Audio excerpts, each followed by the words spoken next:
Just like the feeling of just like wrapping them into each other.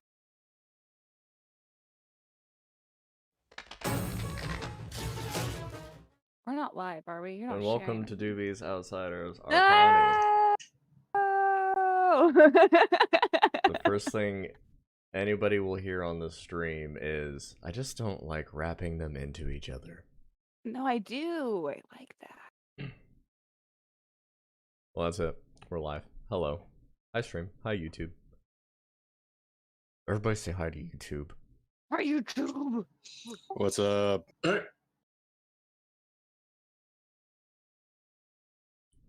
that. Do that. You know what isn't playing? Music. Very important.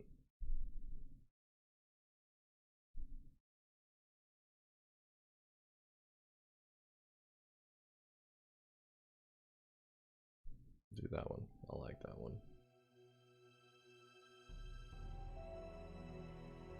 Hey. Who wants to tell YouTube and your fellow Dungeoneers what happened last time?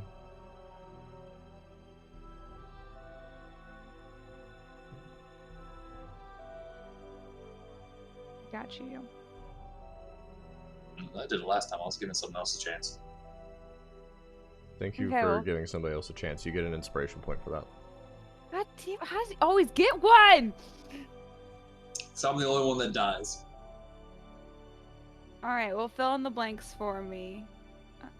Wait, where did I start?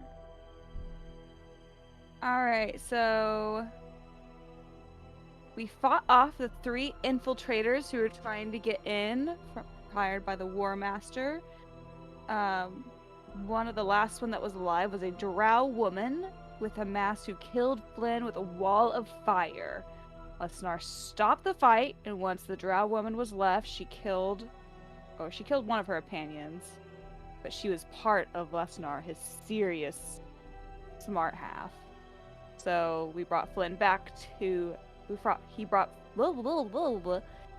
Flynn back with a reincarnation spell. So now Flynn is a rock gnome. We were in a very underground, interesting city with tons of different types of races, including monstrous races, fae races, demon races. Pretty cool. And Lesnar told us about how he separates, and he sent his serious half off to continue the mission. I really like his dumb half. He's really cool. And he took us to the Acorns Cup for singles night. It was mostly for elderly people. Flynn went home with a succubus. Bow chicka wow wow.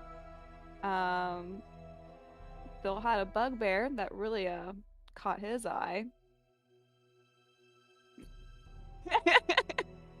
And then I found Noob, and we talked a little bit about why he was here. Then Bill and I went to the palace. We got a nice massage.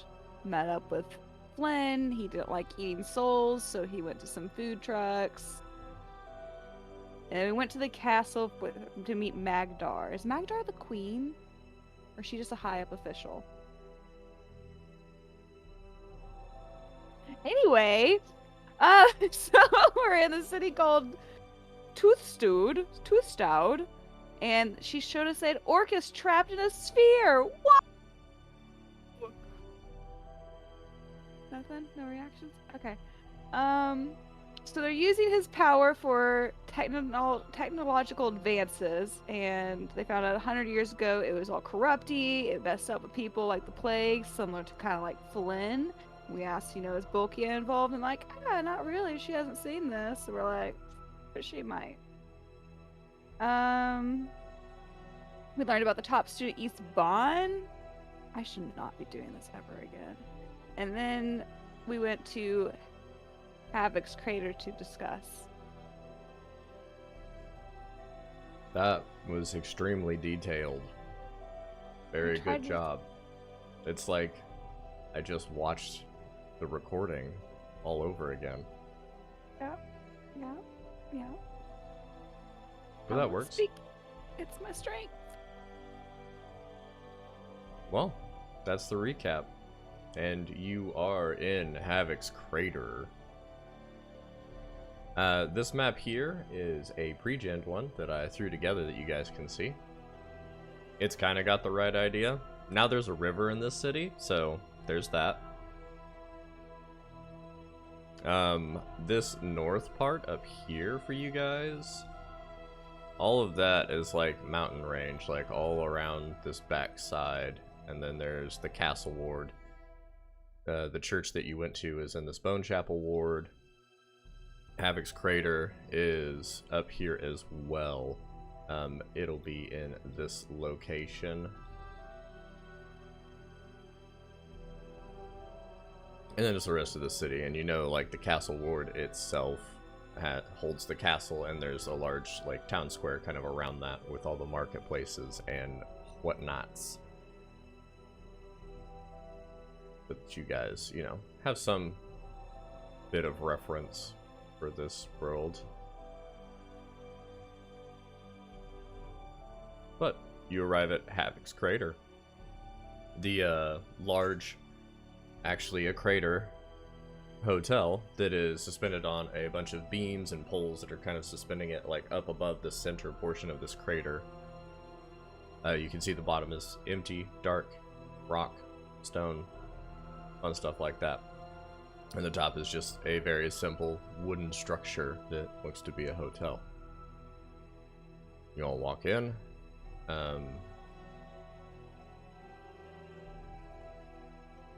It's moderately busy at this point in the day. There's not like a whole slew of people partying in here, because I believe we're about like maybe past noon a little bit in the day, like 2-3 o'clock in the afternoon.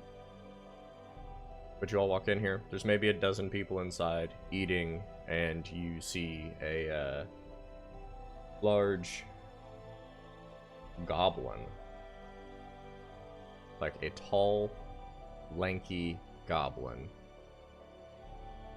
Uncomfortably tall for just like being a goblin. You're used to seeing goblins and being like, 2.5, 3 feet, maybe pushing like the 4 foot. This one's standing almost 6 foot tall. And just very lanky, kind of standing over the edge, hands on the bar area here in the center of the room. And everybody else is sitting around eating. You hear a call from the bar itself as the goblin glances over at you. Hello. Welcome to Havoc's Crater. May I interest you in some lunch? Yeah, sounds great. Wonderful. Please select a table, and we'll bring it out as soon as possible.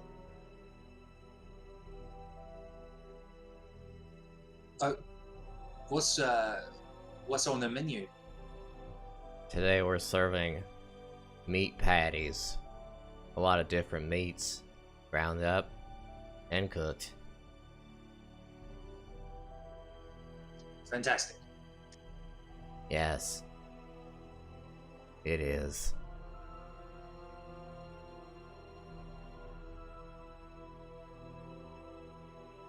So you all find your place at a table.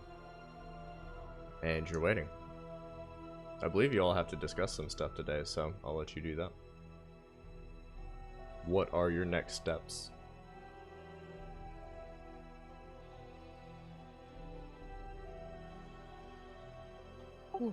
I assume we get a table somewhere kind of quiet, away from everybody else.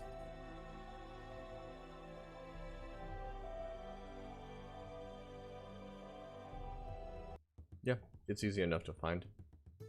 Since there's not a whole lot of people in here. Most of them are close to the bar just for ease. You can get one kind of by the front door or the back of this Havoc's Crater building itself. There's one kind of tucked away behind some stairs that lead up to what you assume is the rooms that you can rent. Let's get the table by the stairs. Okay. You'll sit at the table. And wait.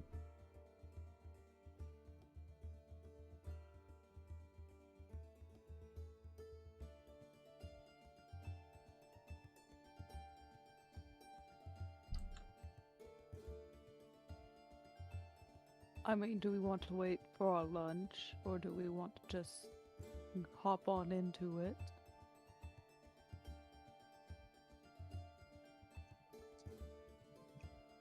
Might as well start. I don't know what your thoughts are on all this. Well, I mean, just from what you told us about your family, that sounds kind of like what happened to them. That was what, how many years ago?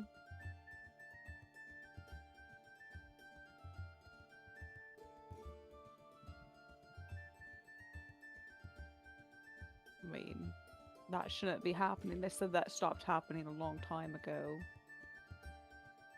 So it's like, Volkia knows more about this, and even though she hasn't been in that room, she has some way to channel, and she's trying to channel it herself or something. Or she wants Orcus free.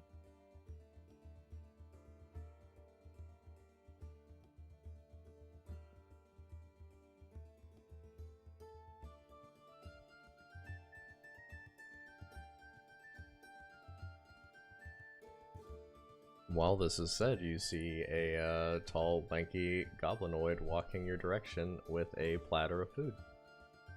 Here you go. Meat patties. Here's a white gravy. Or just some black liquid stuff that they say is good. You can eat it with either. Yummy, thank you. Did you want some drinks? Yes, please. A round of. I'm feeling some ales. Something stronger if it's available. I'll bring ales. Just a second. Thank you.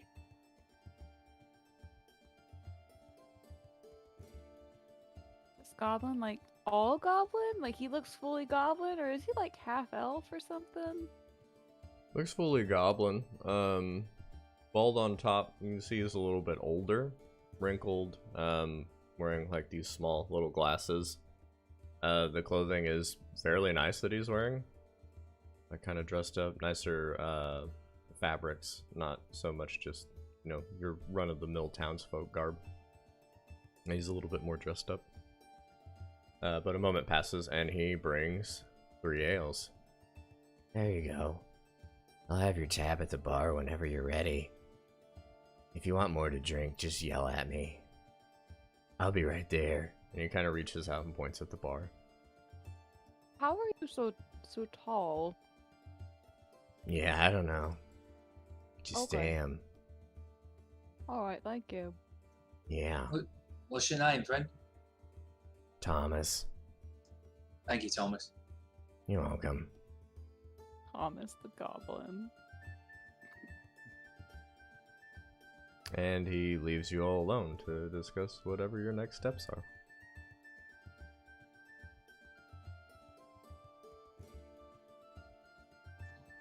I just down the hill as quickly as I can.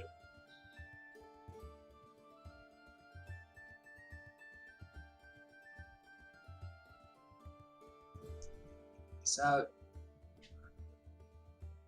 alright. I don't know what Bokia's plan is. I don't know if she really even has one that involves this. I think we need to put her on the back burner. The most important thing is to learn as much as we can about Orcus. Try to help them control it, or I don't know. This is a lot. I'm still trying to decide if we need to give them the piece, the lion ghost that we have, or if we need to hold on to that. Well, I think they have a pretty good grasp on trying to control their little power source. I think, to me, it seems like a good idea to help protect it. Could you imagine what would be done if that would fall into Bokia's hands or one of the families? Yes, I can. I mean, I think we should, like, still hold on to it and find out more pieces of the story. I mean, it's kind of suspicious to me that some great person of this city was like, hey, come look at this guy in a sphere. Like, we're strong, but we're not that strong. Like, why show us, really?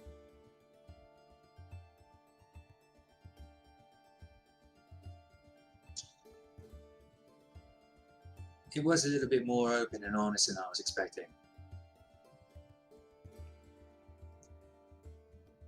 But I don't know why they would bring us in to only trick us either. Like you said, we're strong, but we're not the strongest, so tearing us down wouldn't really be that advantageous either. Don't know. Maybe they're just accepting all the help they can get. Sounds like they're kind of backed into a corner. I mean, everybody they have is already here. Each of the three families comes from different planes and can routinely bring more and more people here. Hell, we were recruited to help one of the families. We just showed up here looking for work. So it sounds like they're fighting a war on three fronts with an enemy that's continually growing bigger and bigger and bigger.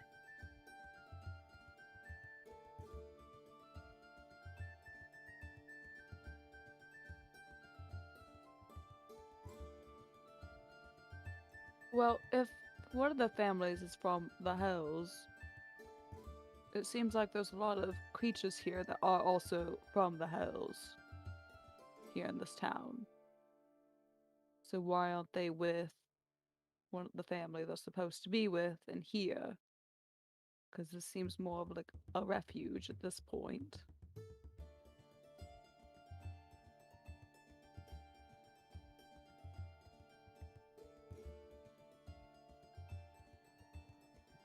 Yeah, just because they're from the same place doesn't mean they necessarily get along. Oh. I don't know. I think there's not much we can do if we want to help. I think we just need to help. Do little jobs for them instead of the families. Or if they've got any ideas, we can learn. Go back to the Oceans Guild. See what they need from us and keep a sharp eye. Just learn as much as we can. Definitely. Nah. Doesn't seem like we can keep Boki out of anything that she wants to be in, so fuck it. At some point, I imagine we need to return to Yavin to get our piece of the Line Ghost.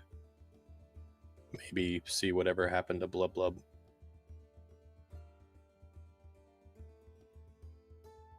One Yeah. thing now, if we go home and there's a bunch of little blub blubs all over in that little swamp, I'm not taking care of them.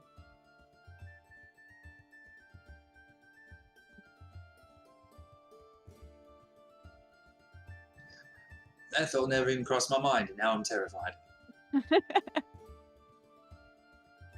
That's put me right off my meat patties.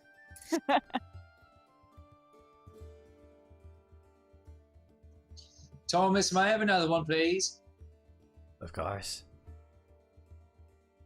See him just kind of stare at you while filling up an ale. And then begins walking over. He just never breaks eye contact with you after you order your ale and sets it down. There you go. Anything else? I'm good. Thank you, Thomas. You're very welcome.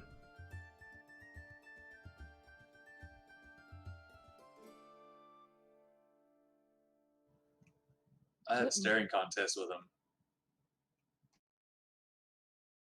You're having one with him right now? Yeah, I'm just gonna keep looking at him until he blinks or looks away. Okay. He starts walking away from the table backwards and just staring at you. Roll a d20.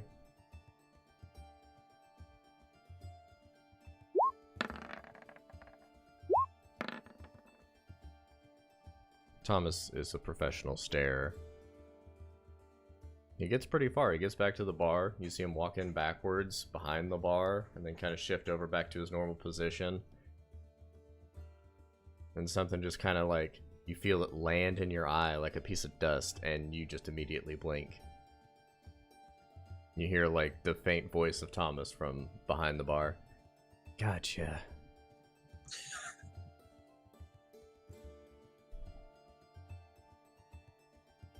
He goes back to his work.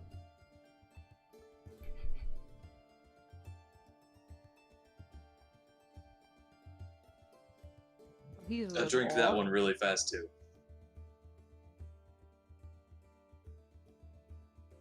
Pound him back. You're really starting to need to pee. Dunking 2 of these. I go pee. Okay. You kind of look around.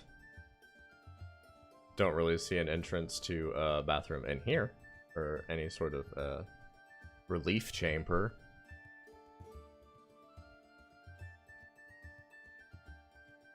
I'll go up to Thomas and ask him if there's a restroom. Yeah. It's upstairs. It's the only door that's double doors. Pretty fancy place.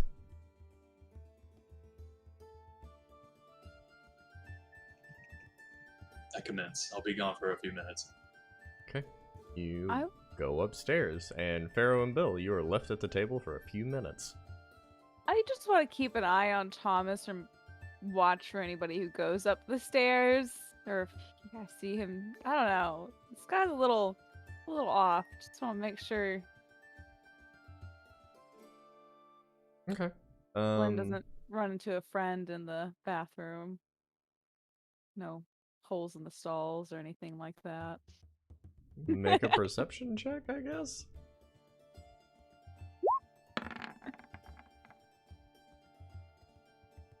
Pretty good roll. I mean, Thomas himself seems just to be working. You see him deal with a couple other patrons outside of all of you, as you are not the only people in here. You're glancing around, sitting with Bill, and down from the stairs you do see, coming from one of the hallways up there, that same succubus walking down the stairs. She catches eyes with the two of you, and like you see the recognition in her face, kind of gives you a wave.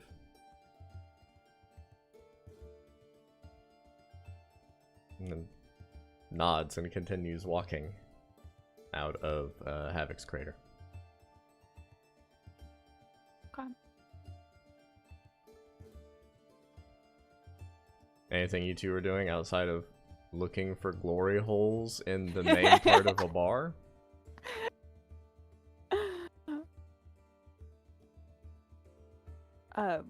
So I guess while Flynn's in the bathroom, what do you think? I mean, it is kind of weird that his family died the way that they said these people died hundreds of years ago, and they shouldn't be dying like that anymore.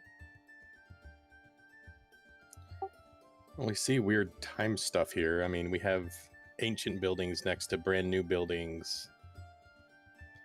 I don't know. I mean, I think if we can travel between all the different planes from here, I mean, wonder if time doesn't move different everywhere as well, too. So there's a chance that we can go back home, and maybe like the city that we just were in is just like crumbled. Could be. I mean, also, Bokia is an evil bitch. So, I mean, she changed Flynn's time, made him old real quick, because she can't do that in other places. They did say she did a bunch of research for him, so something like that, it would be real easy for her to reproduce and kill off an entire people if she wanted to. Did not mean to click that. And cast Zone of Truth. Are you telling the truth? Where are the drugs? I've been dead for the whole time. Why did you say that name? I mean, I was actually looking at this spell though. Maybe if I don't know, maybe we can use. I have a spell where we can use to have somebody tell the truth, and maybe we're like Magdar, hey, we're all gonna get in this cone of truth, and we're just gonna tell everything. Or maybe we can do it to Mokia. I don't know. Be like, hey, let this happen. We're gonna let it happen. I imagine the problem key is she's also very smart. I mean, she's pretty powerful. Seems like she would have ways around for us to just outright trick her. So maybe Magdar.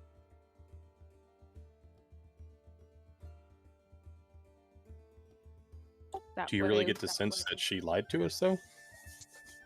No, but I also don't get the sense that Volkia has lied to us, but she's kept stuff from us. I don't really trust many people besides you two right now. And Noob. I mean... it would be more so if we want to give them the piece that we have.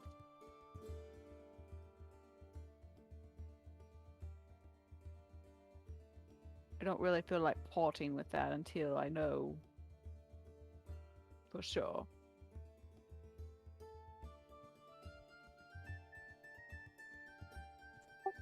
I think maybe we need to keep that to ourselves, and at least until we get it back here physically.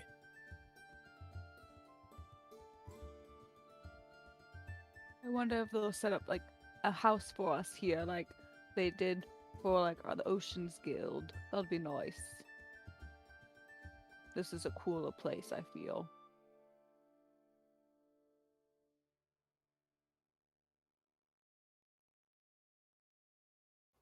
We also do have a bit of money now. Yeah, we do. Thomas, another? As I come jogging back to the table. The fun thing, you don't come jogging back to the table. Hell yeah, let's do this. Bill and Pharaoh, you were waiting for a while and start to get concerned about Flynn. It's been maybe 10-15 minutes now. He's had a couple minutes, but he's been gone for a while.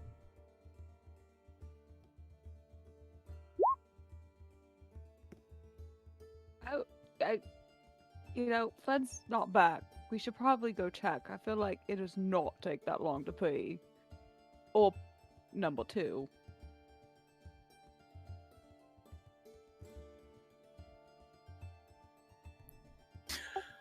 Well, I guess I can go up and check on him.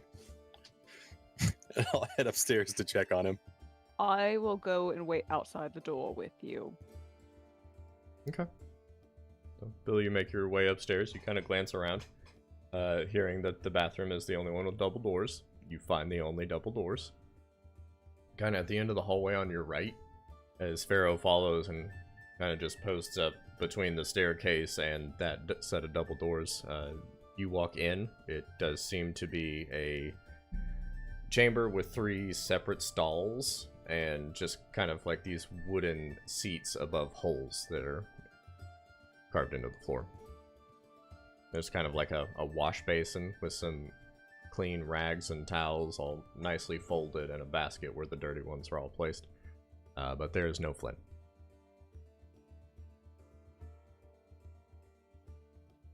I'll call out. Flynn, did you fall in? You wait a second. No? No response. I'll open the door and bring Pharaoh in as well. Okay. Oh, it smells in here. Oh, bloody hell. I mean, this is a fine establishment. It doesn't smell that Oh. bad. It is maintained. There's not just shit on the walls or a poo and a hot dog bun.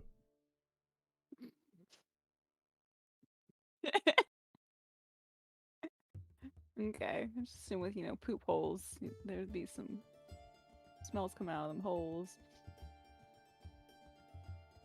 Well, while you two walk in there, we're gonna time jump back a little bit. When you get to the top of the stairs, you look left and right, and you see those double doors on your right. Jog on down, open the door, go and stand in front of one of these holes, and just kind of waver.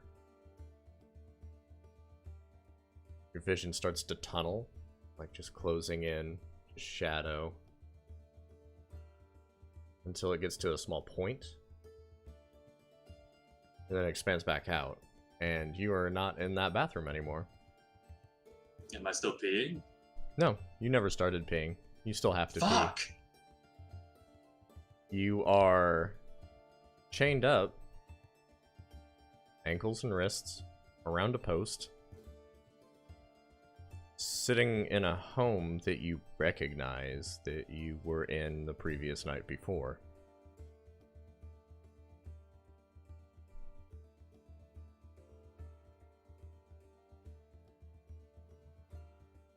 Why?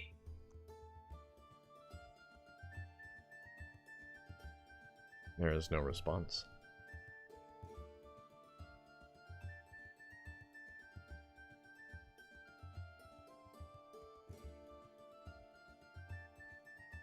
Can I reach my hands to my zipper? How are we chained up here? You're chained up like behind yourself, kind of on a support beam in the main house.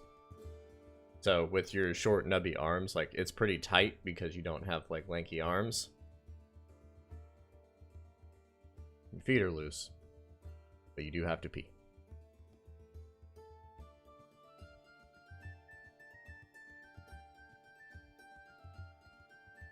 Good thing all my shit got burned up.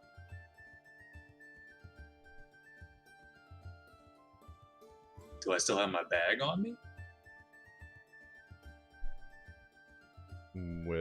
Which bag? Just my normal bag with my money in it and all that stuff. Oh yeah, all that stuff's still on you. All your basic equipment, like everything you've got after dying is on you.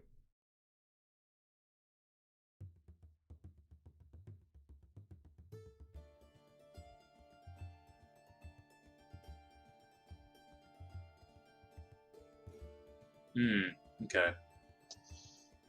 I'm gonna try something. How, Okay. So for catapult, it's just somatic. So if I can still move my hands, I should still be able to cast this. If I can see any item around that's 1 to 5 pounds that I could possibly use to shoot at the chains to bust them off my wrists.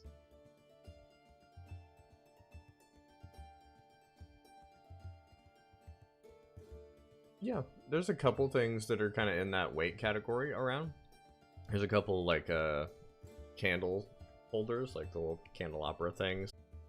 That's really about it.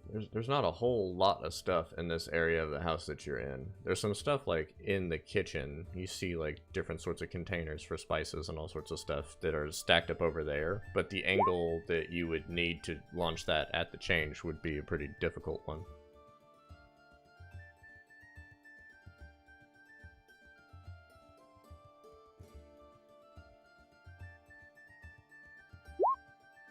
Well, if I can find anything, whatever I can find that I can shoot at an angle. That metal candle holder is like in a good spot. You can do that. I don't know, we'll give that a shot. Okay. 25 pounds directly. If the object would stretch your future.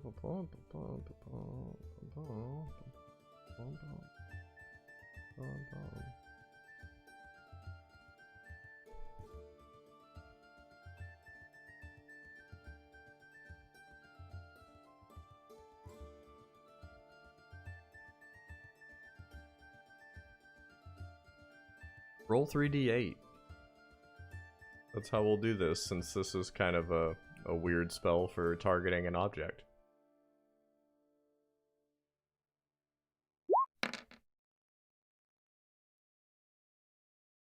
You feel the candle holder on the shelf crash into the beam behind you. You feel the wood splinter and kind of crack behind you. The chains get dented and bent into the wood. They're now like permanently wedged inside of the wood.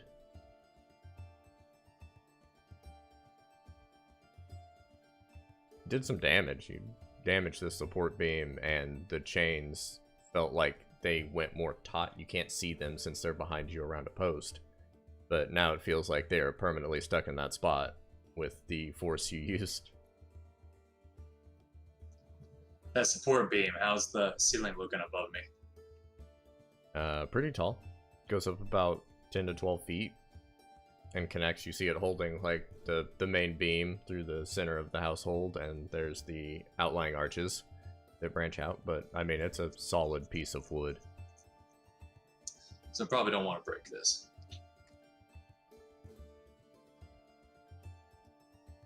That's up to you. No, Flynn does not want to break that. It's small and squishy. Okay. I'm going to cast Enlarge on myself.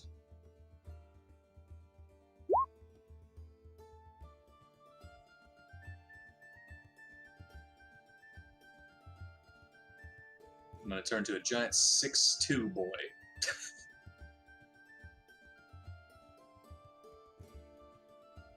Yeah, that'll work.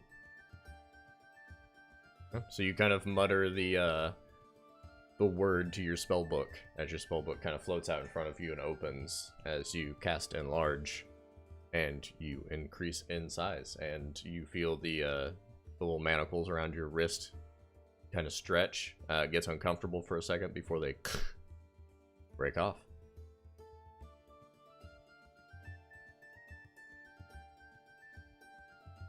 I'm just gonna run out of that house, keeping my eyes open for any mystical traps. Are you looking for magic traps, or are you looking for traps? That's two different rolls. Just magical. Make an Arcana Flynn's- check for me. Flynn's a little drunk, and it's been a rough couple days. He ain't ready for this shit. He's gotta pee. What'd you say to roll? Make an Arcana check for me.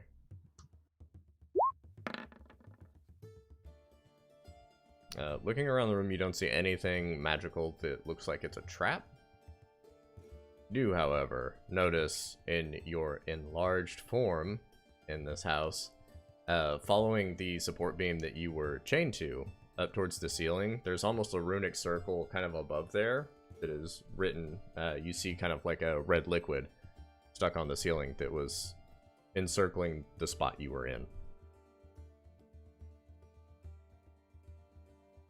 Do I recognize what it is?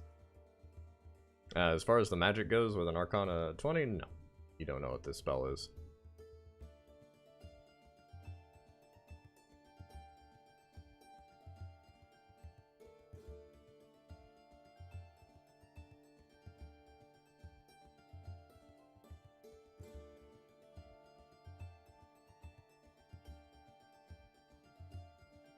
I'm gonna shoot a ray of frost at it. Okay. Is that a spell attack that you... Yeah, so just roll. And then roll a d8. Or actually 2d8 now that you're super leveled. 13? Yeah. You kind of ray of frost up at the ceiling, hit it. You see the ray of frost tear through the ceiling and create a hole, as the ray of frost is now just like flying up into the air until it hits that 60, or yours is 120 feet, so when it gets 120 feet in the air, it fizzles out. But whatever that runic circle was is now destroyed, you assume, since there's a giant hole in the ceiling where it was written.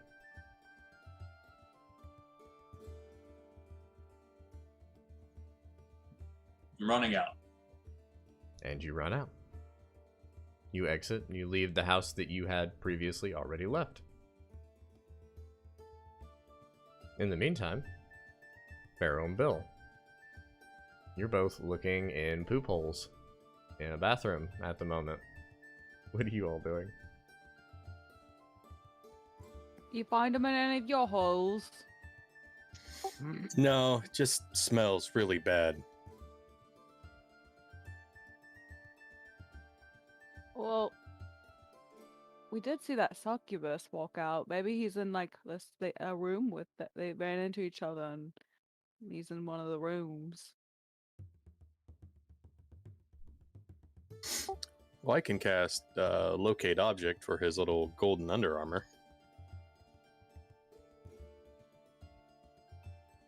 Okay. Well, let's do that. I can also send him a message if we need to. If we don't want to interrupt him if he's going for round 2. I'll cast that on specifically his golden armor. Sounds good. So you guys are currently kind of out in this spot here. You do get a ping, kind of in these like outskirts areas, somewhere in this direction. So like the opposite side of town. And I will grab Farrell and we'll start heading that way. I'll use sending also. I'm gonna send him a message because I don't know how he got that far that quick. He cannot run that fast. Okay. You sending. What do you say to Flynn?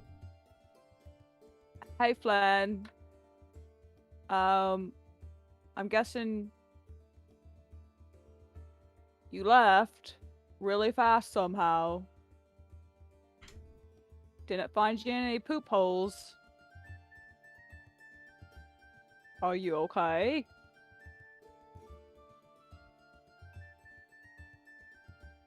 Flynn? We did Oh, just see succubus lady. Flynn, you are currently running in an enlarged state through this city, and you receive that message. On my way back. Believe I was kidnapped magically. Not entirely consensual. Don't know where she is. We'll be back. Still got to pee. Oh snap. He was kidnapped. At that point, I'll probably go back because that only lasts a minute. Okay. And now Um, you start shrinking down to normal size, sprinting through, realizing that now it's going to take you even longer to get across town. If there's any type of convenience store, Yeah, right here on the corner, there's a nice 7-Eleven. I gotta pee.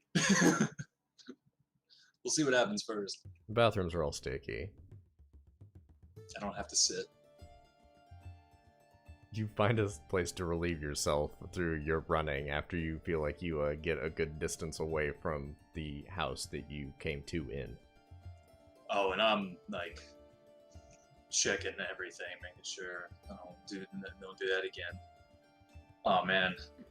And I'm thinking, oh no, if she casts a spell on my junk, and every time I try to do anything with my junk, I just end up back in her house.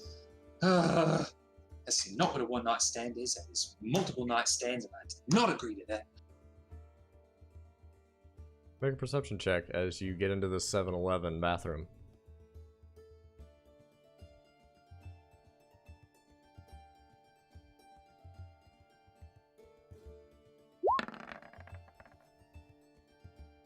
Kind of glancing around on edge, looking for anything that could be of danger. You don't see anything. You walk up to use the pee hole,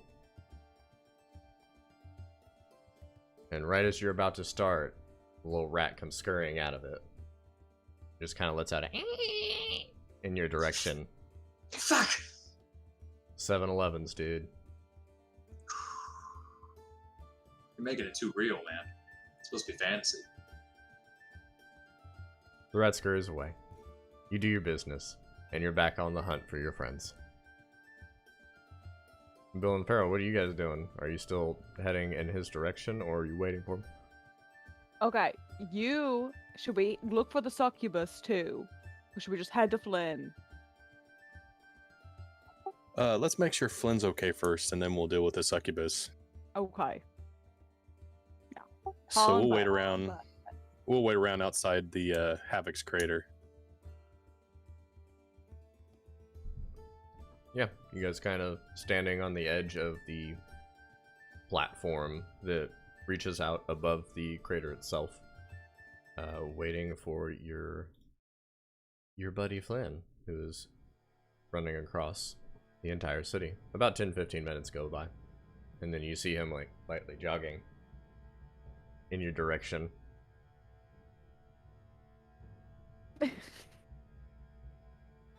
Oh, hi, buddy.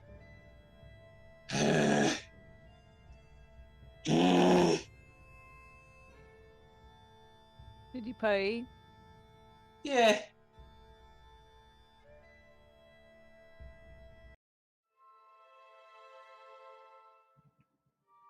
I don't know what I signed up for. So we're going to keep our eyes open for that.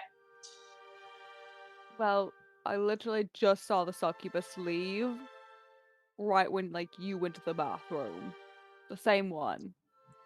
She must have done something to me when my back was turned. I was about to pee, and then I was chained up in her house on a pole.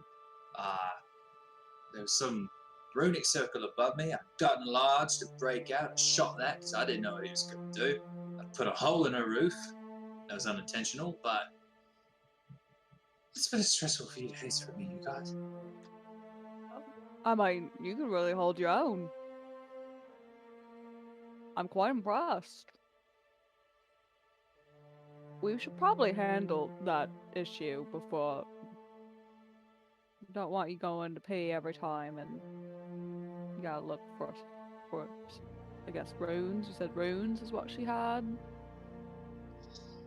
I don't know. What stuff going on right now. I think I need a vacation.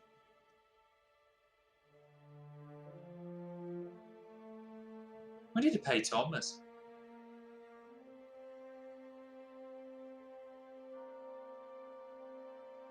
Yeah, let's go pay Thomas. I don't think we should stay here tonight.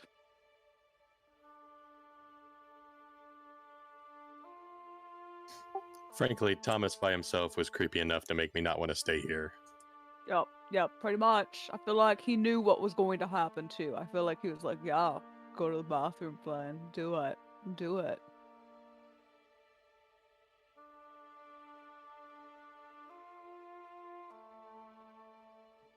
Flynn's on the edge of a nervous breakdown. He's going to be quiet for a while. I'll step inside and pay Thomas. Okay. You walk back in the direction of the bar. There's Thomas, like, cleaning one mug with a rag. Oh, hey, welcome back. Do you want another drink or something? No, we need just to settle our tab so we can be on our way. Oh, that's too bad. There's gonna be a total of 7 gold pieces. I'll pay him 8 for the tip. Much appreciated. See you guys around. Okay, I'll see you later, Thomas. And I'll slowly leave the bar. You slowly leave the bar and walk out to the rest of your group.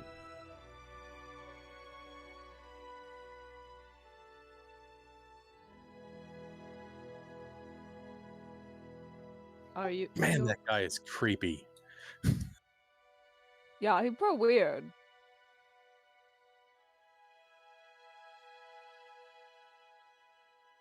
Did everyone else in that bar seem kind of creepy too? Like, it's just like where the creepies go?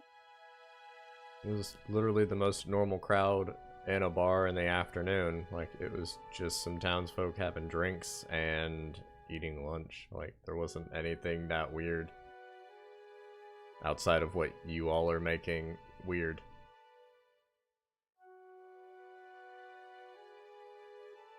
I feel like we're not making weird, it just was weird.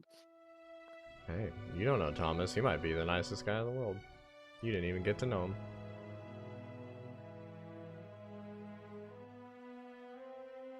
Oh, For Flynn, the record, I don't mind Thomas. It was the other thing. you okay, Flynn?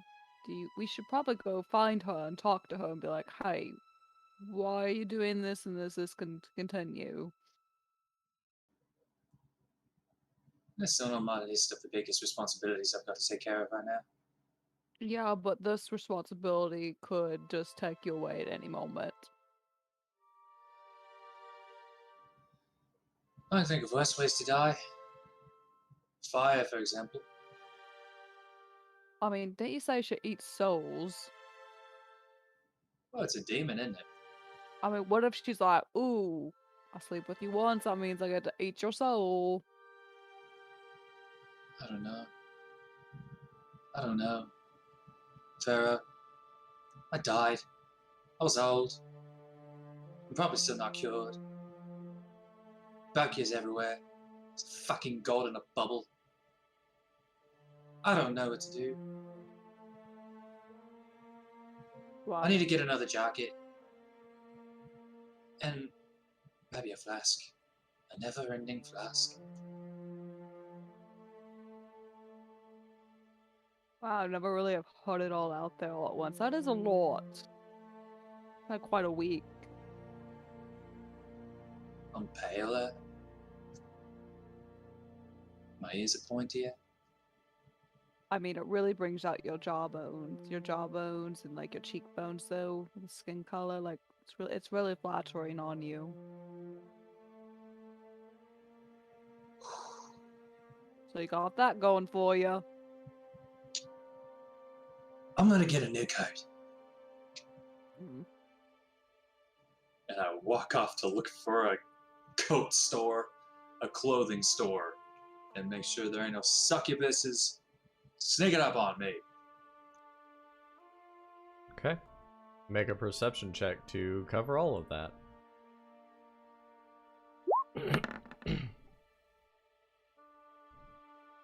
You're kind of just lost inside yourself at the moment as you are trying to find this coat store and also keep eyes open for a succubus, along with everything else that's going on. It takes you a while. You guys just kind of like walk in silence throughout the city, which is fairly bustling at this time of day. You eventually find a nice little shopping center that seems to be located right around the castle. As you've walked for about 30-45 minutes, covered most of the city, and now you're starting to see the glowing like arcane lights outside of buildings. And you do see some clothing stores.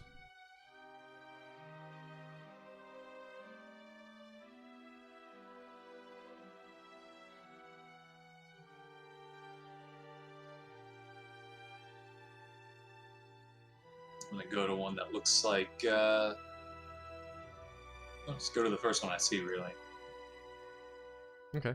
The first one you see is called Proper Dandies. And you walk in the door, look in, and the first thing you're greeted with is just rows of dresses. All of them have dandelions and flowers all over them. Everything has dandelions on it in here.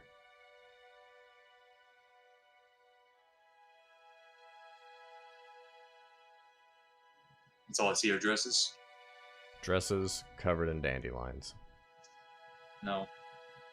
I'm gonna go to the next place.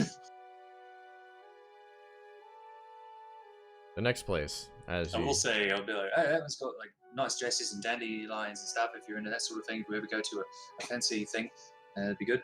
If you want that, Farah. If you like dresses, you probably don't like dresses. You walk to the next building as you leave that one. And this one has a sign up above it that says, rough around the edges. You open the door to this one, walk in, and you see a lot of unique clothing. You see clothing that like bandits would wear, weapons dealers would wear, drug smugglers, kind of higher echelon, like field owners, mine owners, stuff like that. And then there's a section off to the right that is just like pirate garb. Yeah, that's the one. Okay. You start walking over to the section that has pirate garb. You stand in there, you start looking at some of the coats. There's lots of nice coats in here. There's boots, pants, shirts, nice pirate hats, pretty much anything you want. There's little instruments that you could put on your hand to make it look like you have a hook hand. They have a little section with a bunch of peg legs that says create your own peg. You build your own peg leg. And you see kind of there's a sign on it for 200 gold pieces. They will cut your leg off and put the peg leg on. And while you're glancing at this and kind of like laughing at the sign, you hear a voice from behind you. Yarg, me matey. Looks like you're interested in pirate gear. I'm a real fan of the jackets. I had one and it got destroyed recently, so I was looking for a new one. Maybe even one custom made. You say this, turn around, and you see an old human woman standing probably like 4'4", pretty short. You see lots of little threads and thimbles and pouches with string falling out of it. Looks like a tailor to the nines. Solid gray hair kind of wrapped up in a messy bun and just staring at you. Well, that sounds terrible. I can make you a coat if you want, or there's plenty on the shelves.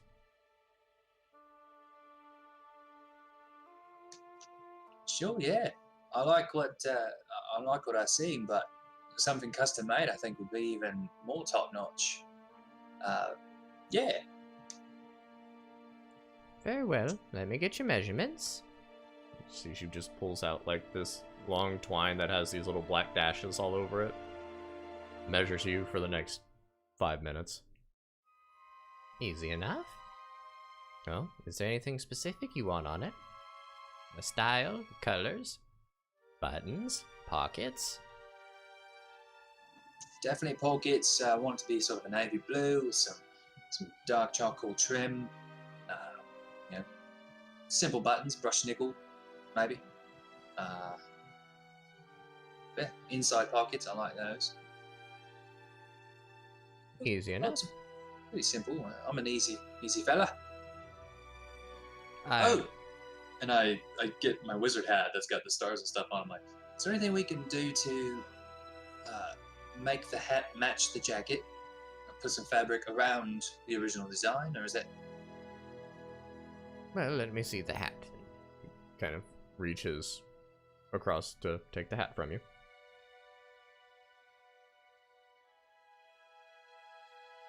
You see her inspect it for a moment. Not a whole lot I can do with this, as it is magical. Some people with enchantment abilities might be able to change it. If I put anything on it, it's just going to look like you have a sleeve over your hat. Alright, I just wanted to ask. Thank you. Of course. I will get started on that jacket. The commissions take about 2 days. Run you about 50 gold pieces. Alright, very well. I'll go ahead and do half an hour, half later. Works for me. Alright. Thank you. What's your name? Clarice? Thank you, Clarice. See you in a couple days. So long. Make sure you don't walk the plank. Hee.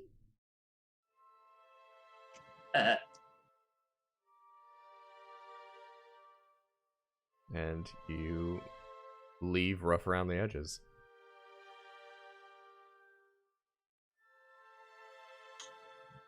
Alright, you two, I feel a little better. I think I'm calming down a little bit.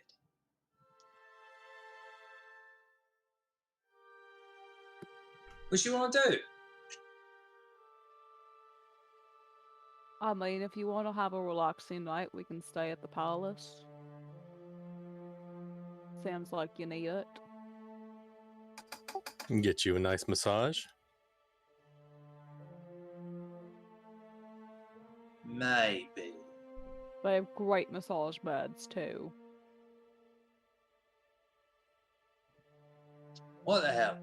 Let's try it.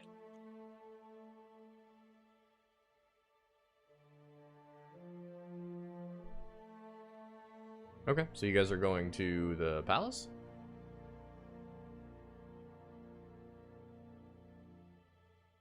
Okay, that's in the Castle Ward area as well. You saw it when you kind of walked into the market area and finding the clothing stores. You walk into the palace once again. This, for you, Flynn, now the first time you're seeing it, a very, like, Aladdin-style building. Very smooth, kind of marble floors, long, brightly colored rugs kind of, like, run from the doorway all the way down this entryway to a marble desk on the far end. Seems to be a very nice establishment. Walking in, you do see the same goblin here as you did the night previous when the two of you stayed. Still has like that tuft of white hair right in the middle between the two long ears, a monocle, just like silver trim to it, sitting down looking at books as he looks up. Oh, welcome back. Oh, hello. I think we're going to stay another night and we'll do a party room. Very well. Any other additional services? Oh, yeah, let's say Flynn, go through this book. You're going to find so many great services they do. Just go to the massage section. There you go.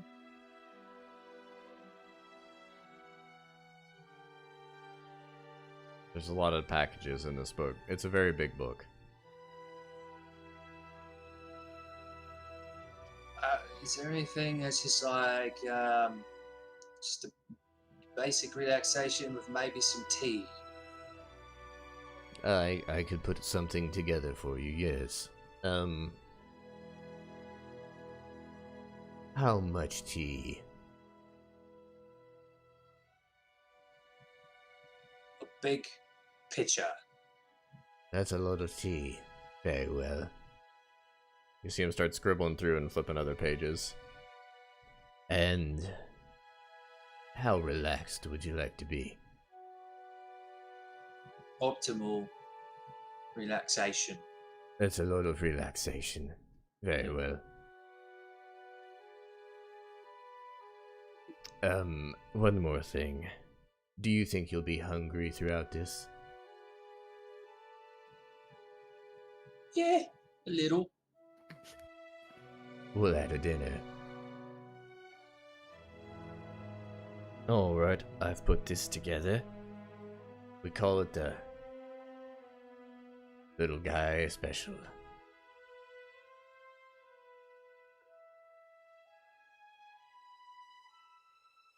All right, yeah, I like that.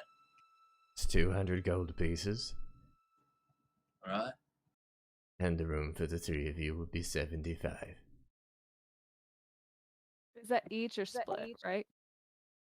That's the total for the room. You decide how to split it.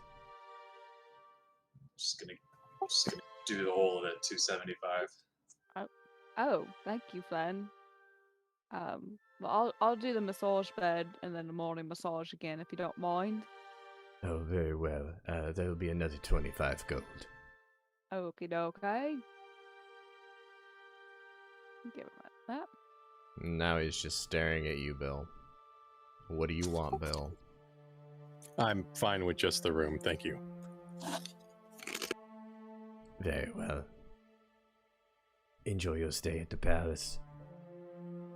Some of our wait staff will be at your room in a few hours to get you, sir, for your package deal. Thank you so much. Yes. He just goes back to writing in his book.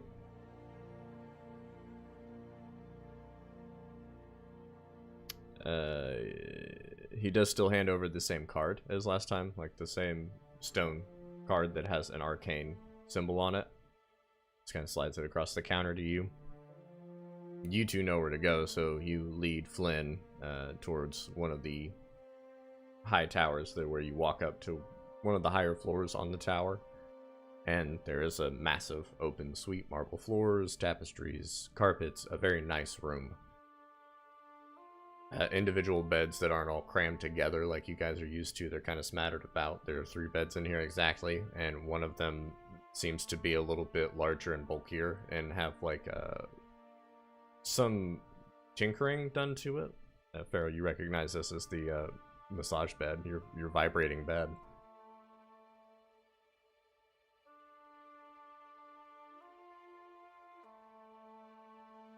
And then a couple hours pass. Waitstaff comes to the door. Then you go off into your magical relaxation evening to where you get massages and hot stone shits and incense. And you see that they literally have just a pitcher of tea the whole time and keep filling up your cup every time you drink out of it. And then in the evening, as you're kind of like having this hot steam soak in this cloudy room, you hear the wheels of a cart outside of the door stop, and then the door opens, and one of the waitstaff. Your dinner, sir. Thank you so much. Yes. They close the door. You have a nice dinner. Gets into the evening hours, and you finish up your little man special. Pharaoh and Bill, over the next like 5-ish hours, are you all doing anything? So, Bill, I think we should do something special for Flynn. He's having a real hard time. Yeah, he's had a rough few days. Yeah, I mean, I'm not very good at this kind of stuff. But like, I don't know. He did mention he wants to go on a vacation. Should we just take a break? Go on a vacation? Okay, we're Or maybe like just a nice stroll back to home to get the peace, and then we come back here. well. I guess we travel across land to get back to Yavin instead of going back to Roxhold and sailing around and taking another 2 months to get home. Yeah, I mean, they did say we probably shouldn't go there because, you know, they do think the War Master does think we're dead.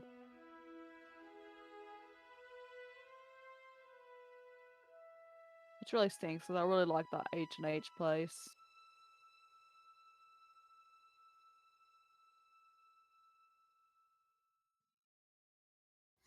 We want to put all this stuff that we have going on hold and just make a trip to Yavin. Yeah, let's see how Flynn feels about that. In the meantime, I'm gonna like, I don't even know what to do. Just gonna try to like decorate the room, make it more relaxing.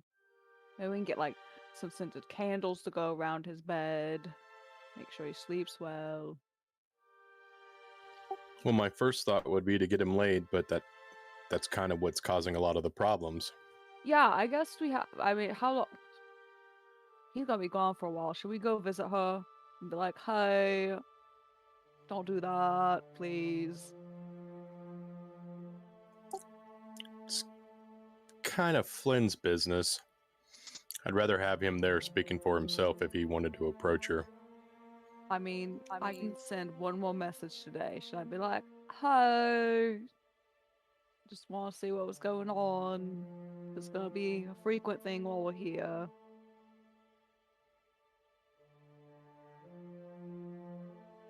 All right, that looks like a yes. Okay, so I'm gonna send a message.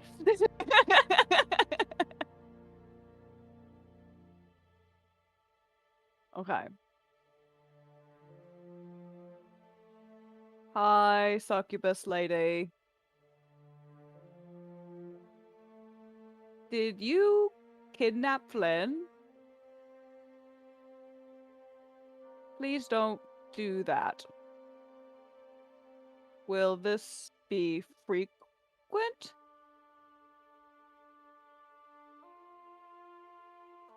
Or do you want his soul? It's not tasty.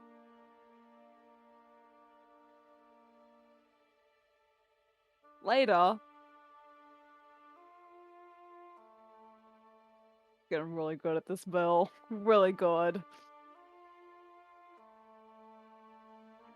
You send the message out into the nothingness, and you don't get a response.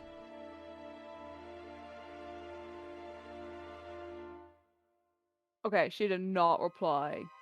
I've never not had a reply. I don't like that. But I did tell her it's not tasty. It's not a tasty soul. Well, it could be a tasty soul. He seems like an alright guy. I mean, but we don't want her to think it's a tasty soul. We wanted to think it tastes like canned but we don't want asparagus her or to think it's a something, tasty like soul. bad. I guess you got a point.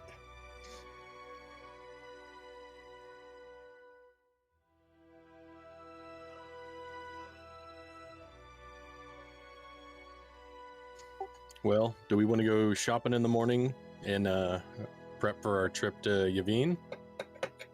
Yeah, hopefully we can buy some horses or something. That'd be nice.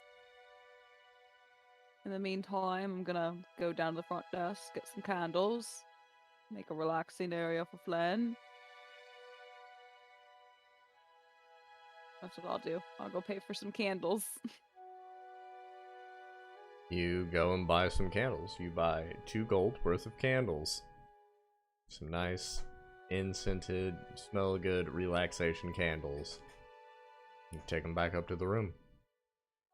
Okay, I'm gonna light all of them and make it like an all around his bed, so it's like a big circle.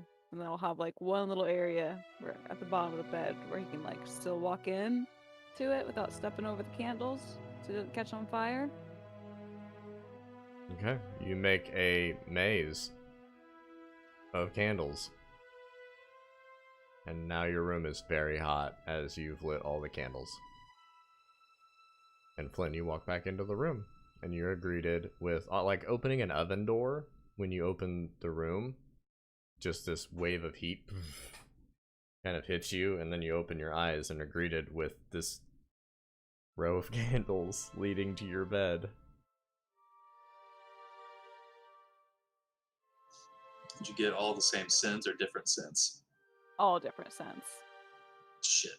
It is very intoxicating smell at the moment. Huh? Oh, what's this? Oh, I got you some relaxation candles. I got one in each relaxation scent as well too. So for like you said, optimal relaxation. Thank the gods. Hope you like it. I do like the sentiments. Thank you so much. You're very welcome. This is the best gift I've ever gave somebody.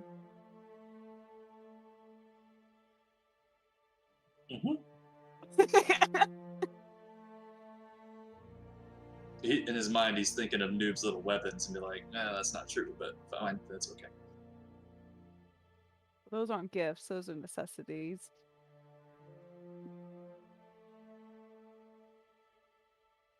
So you all walk in, opening the balcony doors, the large double glass doors, to let out all of this heat and smoke so you don't die in this room.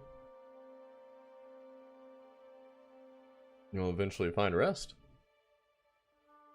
Flynn, you do feel very relaxed. Not because of the candles in the room, but after the entire day's events. Sleep very well. You'll sleep in a little bit the next day. Are greeted with breakfast in your room as there is a cart placed outside. You all have breakfast. What's the plan for the day?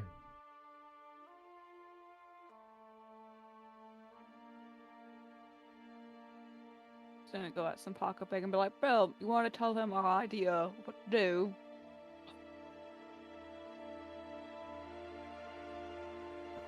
Yeah, we were thinking about taking a vacation back home. Maybe retrieving the line ghost while we're there.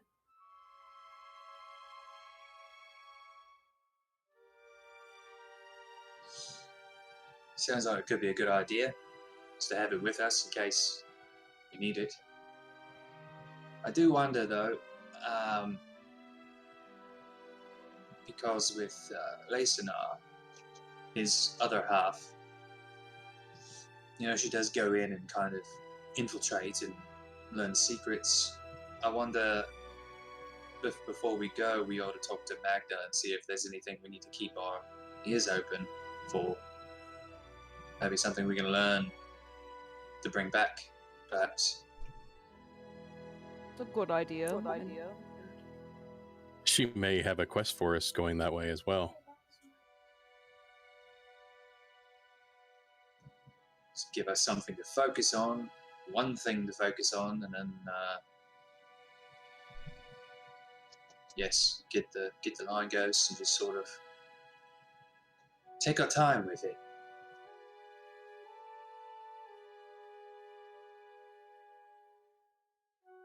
I like that idea.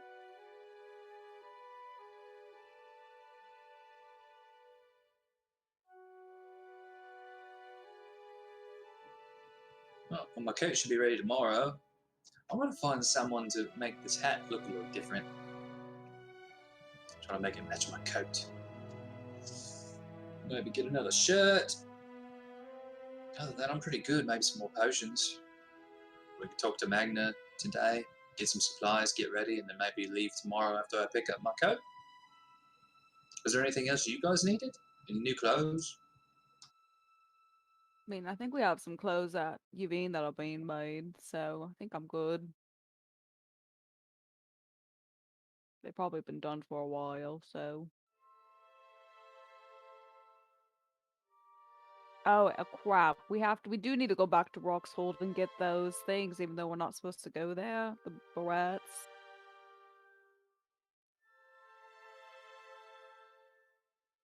Maybe we can send her a message and she can mail them. Probably.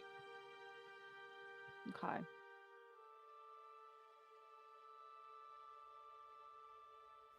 We could always leave money with Lazenar next time his other half comes back to pick him up.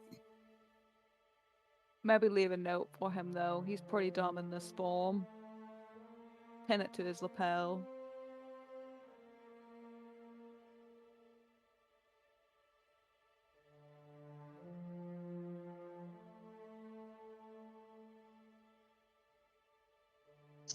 All right.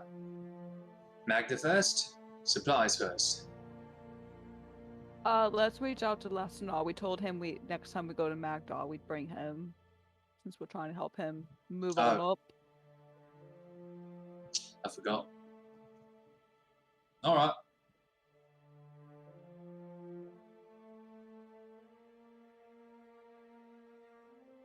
Hey, Lesnar. Going to the castle. Be there in an hour. Wanna come? Gonna be cool.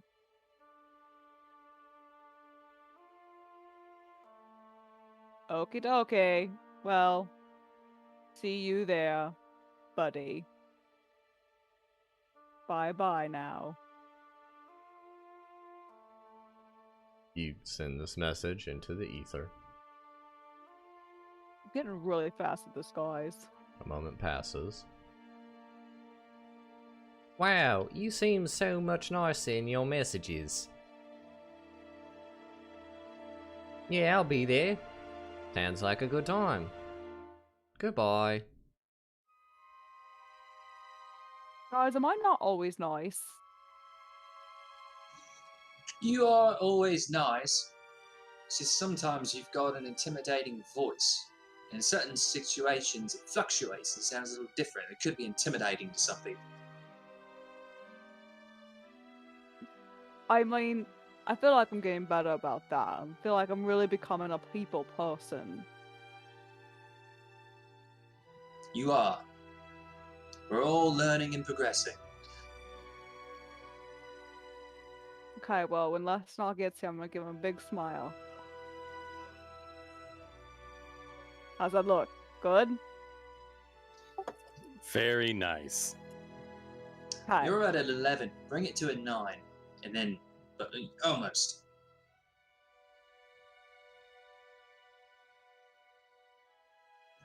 Little less of this. Bring that down.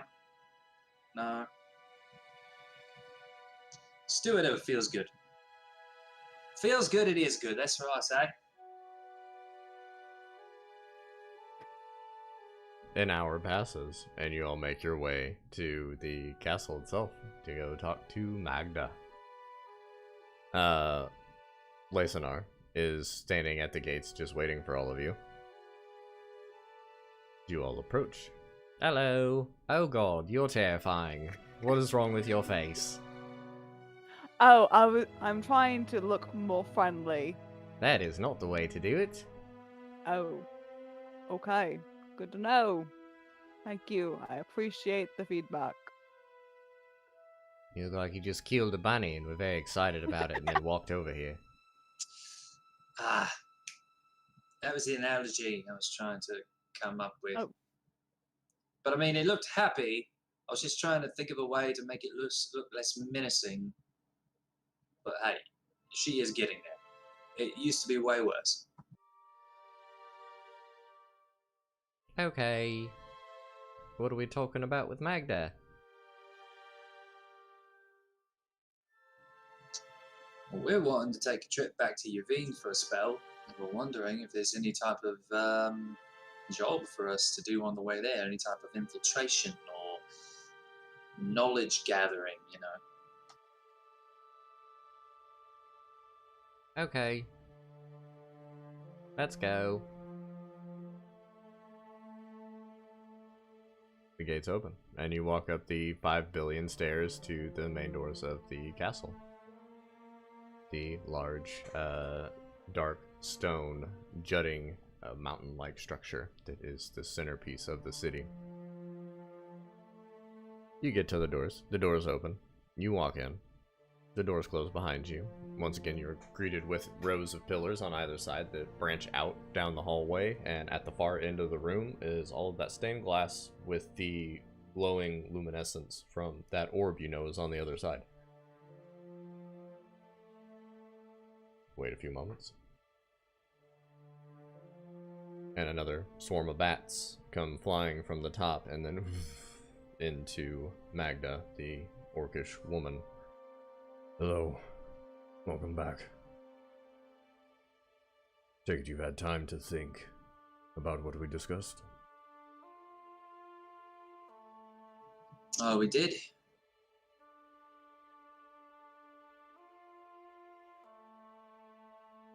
We've got some effects in Yavin that we would like to get, that we left at our house there.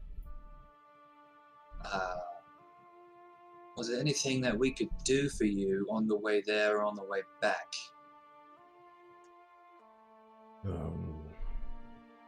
Not specifically, to my knowledge. That trick. There's been rumors of some cult-like activities between here and the coast. If you could find one of those. If you see anything like that, get as much information as you can and bring it back. I'll pay you for the knowledge, depending on what it is. Do you know what kind of cult? No. I mean, Okay. there's plenty of cultish activity all over this continent. These reports are of something a little bit more menacing. Nobody's gotten close enough to actually be a part of it yet. It's new to us. I'm saying, just if you see something, keep your eyes open. Okay. If we do come back, since we're gonna get all effects, is there a place of real estate here that you would recommend we look into? For buying a home? Yeah, I mean, I don't think we want to live in Yavin anymore. Very well. I can look into it. By the time you get back, I can have some information gathered. Okay, well, we don't want this neighborhood, and I'll describe like kind of where the succubus area is. Just because there's a succubus there that wants to try to eat Glenn's soul, so we would try to like stay away from that area. Did she tell you that? No, I'm just assuming she wants to eat your soul, because you said she eats souls. And then What? she's trying to change you up, so, you know, just not that neighborhood. Different zip code, please. So Oh, she's just real freaky. Too freaky for me. Just waking up in someone's house after if you leave, trying to go to the bathroom. That you don't care. I'll have somebody start working on it immediately. Lazenar, I have a job for you. Find these people a house. Alright. How many rooms you looking for? You want it painted? You want multiple floors? Oh, what about a porch? Do you barbecue? Do you need a lot of yard? Will you have any pets? How do you feel about antique houses? Me personally, 3 rooms, simple, no leaks if at all possible, or at least, you know, the tools to fix it.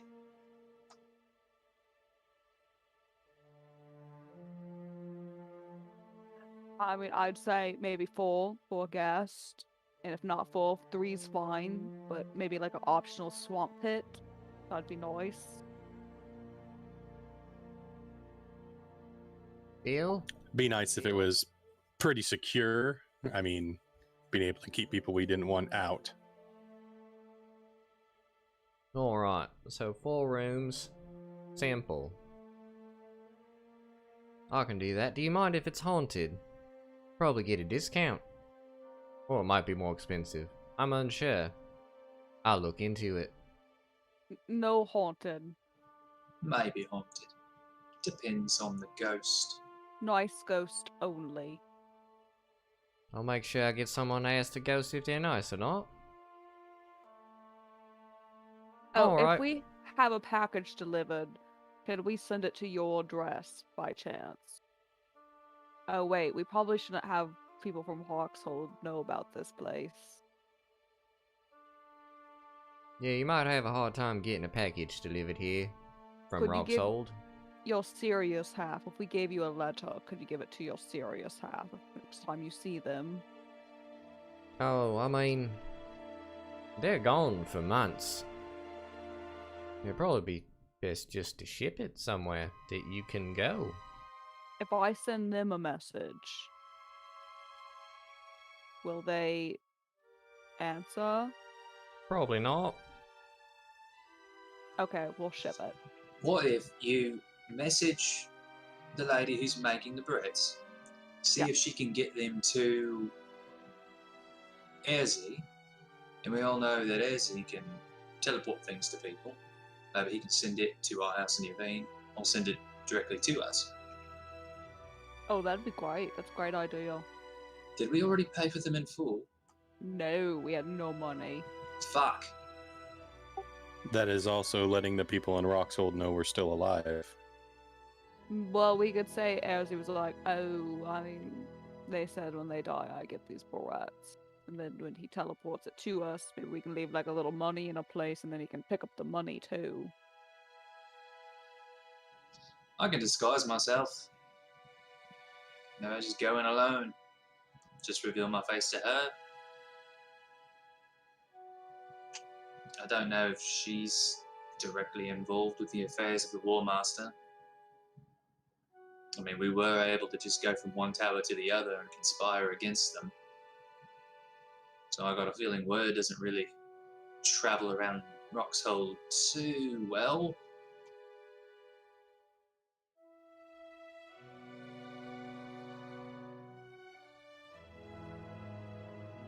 Or we can just come back with the Beretta another time. Do you want that house furnished? Or unfurnished? Furnish, please. Right? Vibrating bed for my room if you can get one.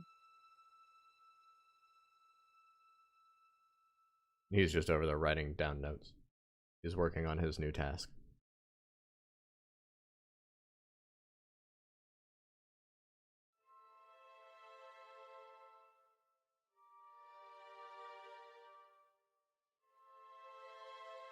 Well, Magda, if there's anything else you need from us, let us know. Can you send messages? If not, we can just send you a message if we see the cult stuff. I cannot send messages, but you can send one to me. Or just bring the information back when you get back. Alrighty. What is your title, by chance? Title? I mean, you seemed like a very big person, very impressive. Oh, I don't have a title. I'm kind of the intermediary between the high-ups and nobodies. Alrighty. Yeah, I'd call you a captain or a general. that's nice. General Magda. Like it a lot. Sounds good to me. All right, well, we'll be in touch. Try to make it back as soon as possible. Very well. Stay safe.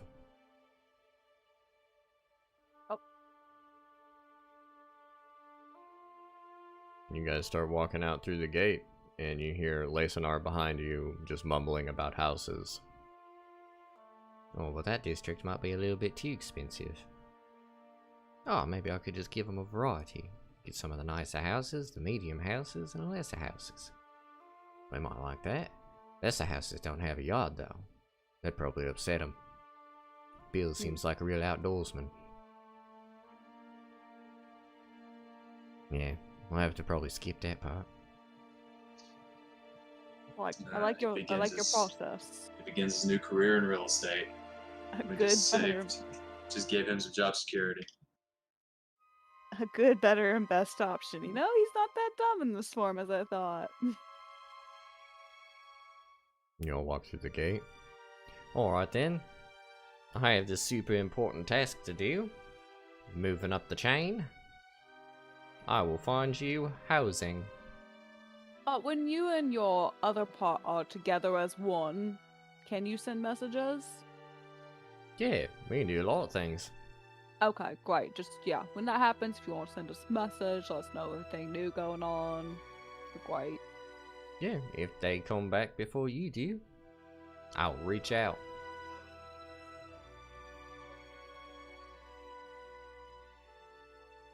Alright, well, thank you for everything. Alright, bye. Bye. Bye. And he just walks away.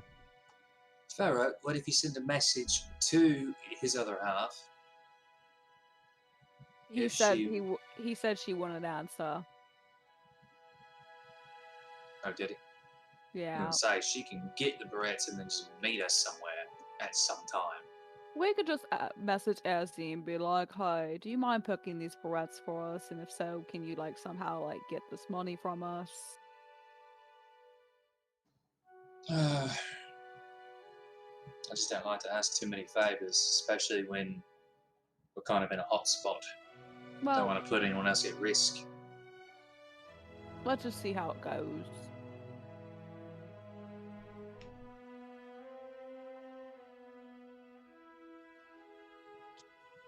All right. What do you all want to do now? What do we need?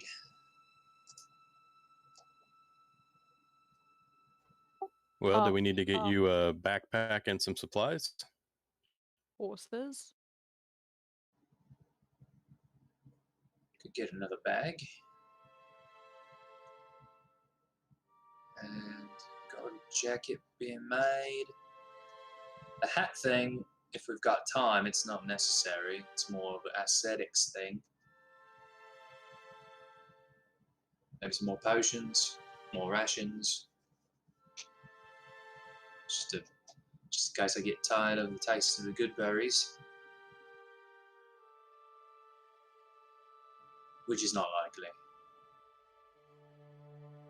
The good berries are delicious, Bill. You can only have one tiny one at a time, though. Like, even when you're not hungry, though, you just want a snack sometimes. Yeah.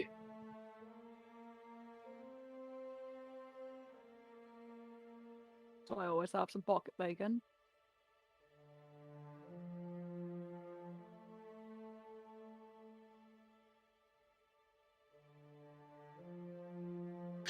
Well, shall we head to the castle, to the little market area there? Yeah. So all of your basic supplies, we'll just go ahead and cover. Your basic supplies will run you about 15 gold pieces in total. You can stock up on rations, backpack. You can get some sort of kit if you so are inclined, like a climber's kit or a traveler's kit that comes with a bedroll and all that shit. So the only big things would be potions and horses. Yeah, you would need to find somebody that sells potions, horses, and if you want to mess with your hat, Flynn, that'll also be somebody else.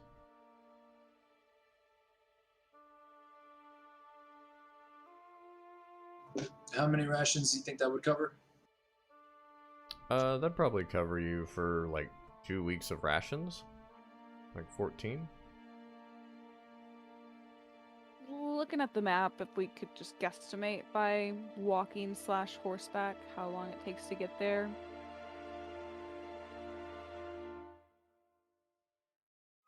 Well, you're here somewhere. You need to get to here. So, say that's the lake. You're probably looking at the better part of like 6-7 weeks of travel on Okay, foot. and then on foot, and then the boat that oh my gosh, I forgot the name of it. It's a weird name. Copper's Cock. Copper's Cock. How long did they say they would be ready? About I guess now time of where we are now. Yeah, that boat's probably ready to go. Okay, we probably could just send them a message and be like, hey, can you pick this up before you leave? We'll give you the money at Yavin. It's fine with me. Alright, I will do that. But we might be there for horses. We'll get there sooner, so that's fine. I guess we'll have to put a notice in at the Oceans Guild that we're done too.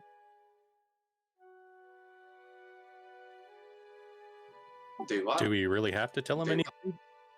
I mean, don't we sign like documents and stuff like that? Don't they have like rights to like if we die, like what happens to our stuff? Well, that'd just be if they found our bodies. It's nothing. We were able to leave our stuff with the other teammates or family or something like that, but I mean, I left all my stuff to you guys and Noob if they found Noob, so wouldn't matter anyway. yeah, from what I know, it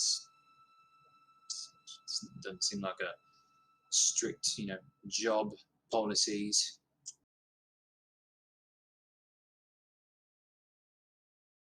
Right. I guess I'll send a message real quick then instead of the AirZ to one of the shoot crewmates. Okie dokie. I'm looking for a name of any of them.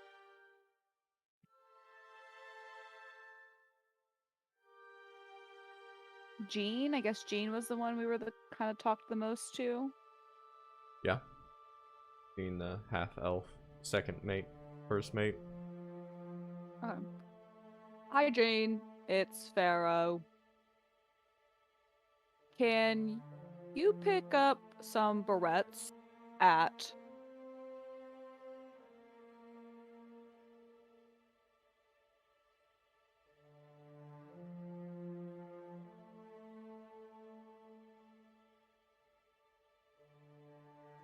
I don't have the name. I just wrote down Magic Store. Is the magic store just below H&H?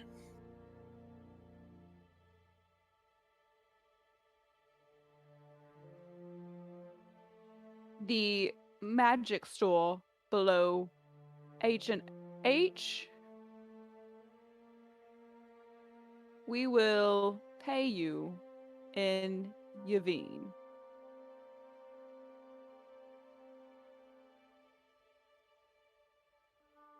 Thanks. I feel like I missed 10 words. I don't know where I was counting. Oh no, wait, I was on 15 words, right? I think I was on 15. They think we are dead. Pretend you are our will person. Goodbye, Jade.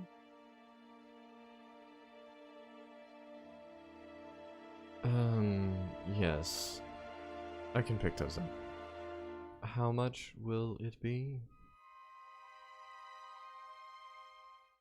Oh crap, well that was my last message of the day and she asked how much it's gonna be. I don't know. I just told her we pay her and now she wants to know how much. I'll pay her double when we see her on Yavine. I'll send her a message tomorrow or something. Isn't this the next day?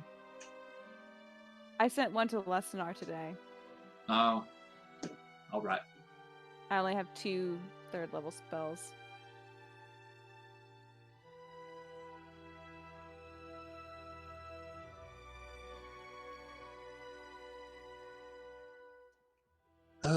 We need to get our shit together.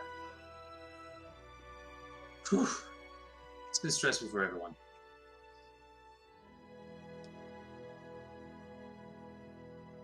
I guess we don't have to roleplay this, but if I can just get my hands on some basic potions and see about just enchanting the hat to make it the same color as my jacket. Sure. Since we got the day. You find a place called Brews.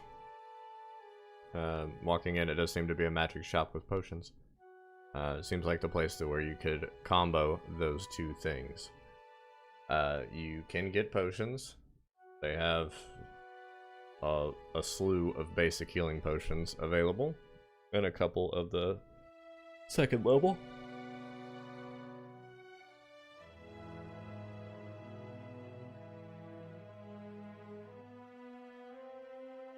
The basics will run you 25 gold apiece.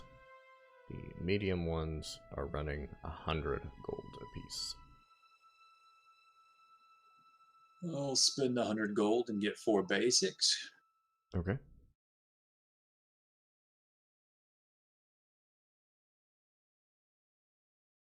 And you're looking at enchanting this hat to give it a different form.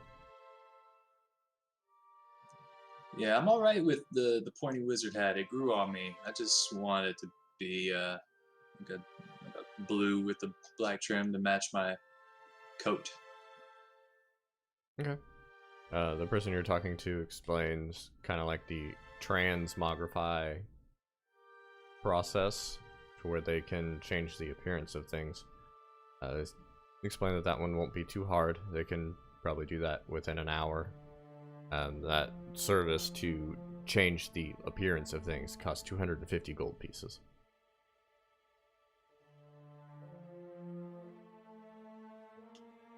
Yeah. I think it's worth it. It also makes it look like a normal hat, so people probably won't try to steal it as much. I think that's an alright purchase. 250.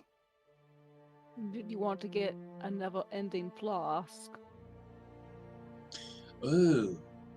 Yeah. There's something we can do with that.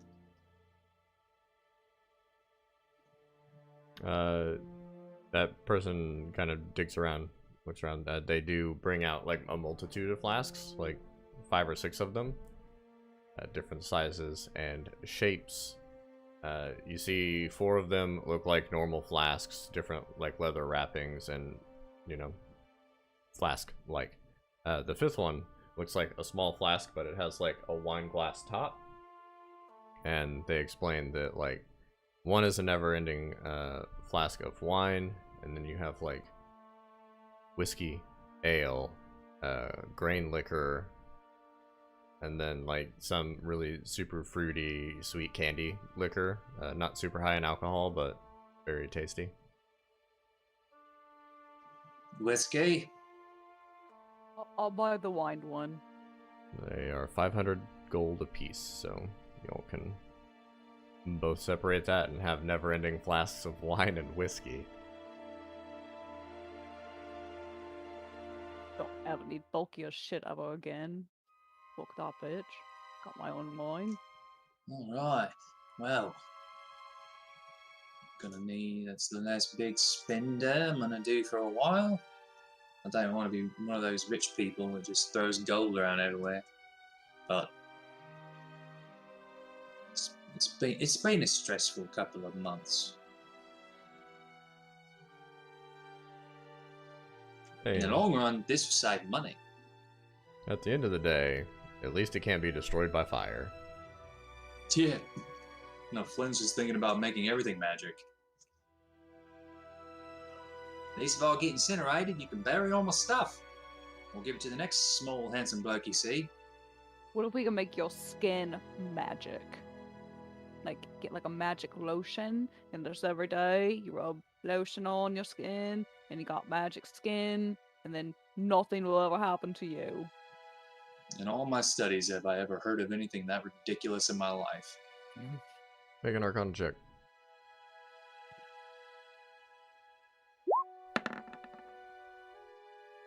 Yeah, you know there's different kind of protection spells that give you like a false skin, in essence.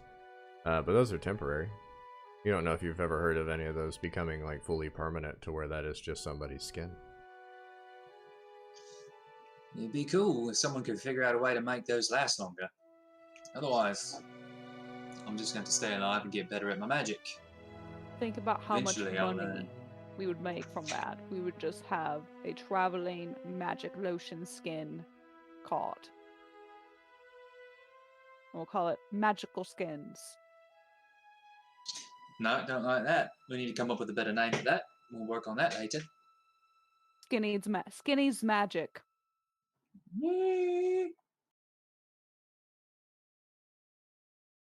BFFK's skin. I hate it, but I love the enthusiasm. So you acquire your expensive magic items. And are you going to try and find horses, or are you just spending the rest of the day chilling before you leave? Look for horses. Okay. Now we have to think when we get these horses. We want our OG horses from horses. So do we want to give him these horses? So do we want to buy them or rent them and try to take back 6 horses?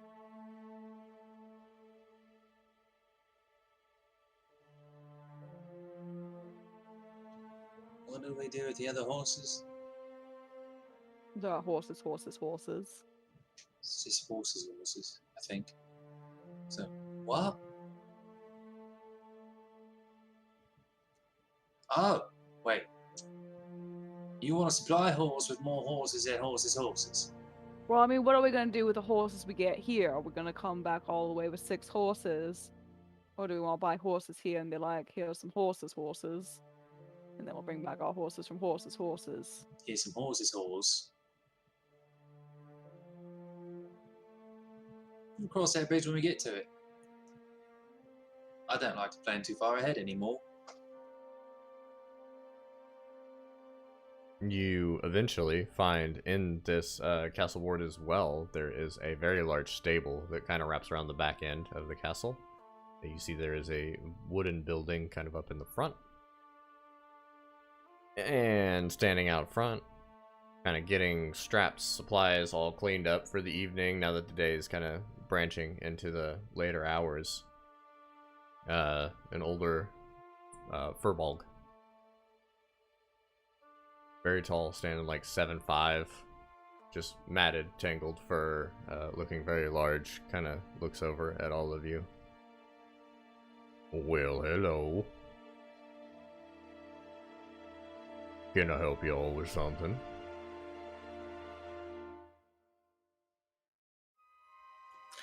Yeah, we're looking to buy a few horses.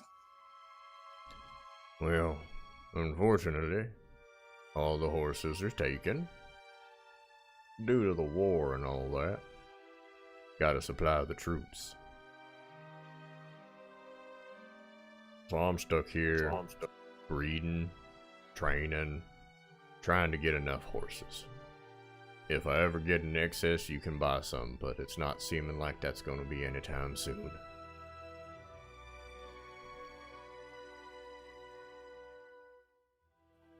Well, never mind then. Unless you know someplace we may be able to get a hold of some horses or maybe rent some horses. Not here in the city. You might be able to find some outside the walls. Maybe wild horses, something like that, but we don't have anything in the city that's available.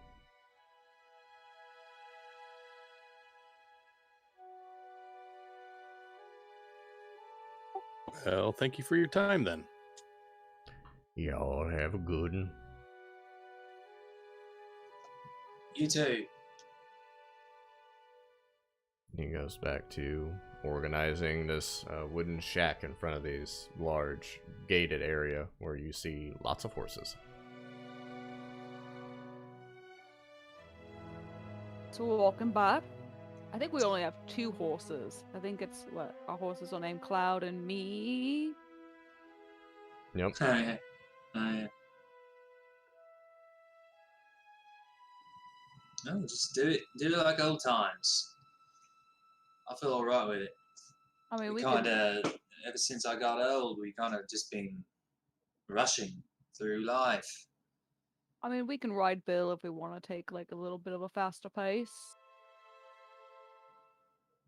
Oh wow! keep an up eye to out Bill. for- Up to Bill. Yeah, we can keep an eye out for some wild horses too. I mean, I have some spells I can speak to them with. Oh, that'd be cool. I'm a master at breaking horses. I just like to feed them sugar cubes. Just kidding. Can you imagine me trying to ride a fucking bronco by myself? A little bit. Maybe like a pony. A pony breaker. That'd be a good battle name if I ever decided to be a fighter. Flynn the Pony Breaker. Pull out a mace.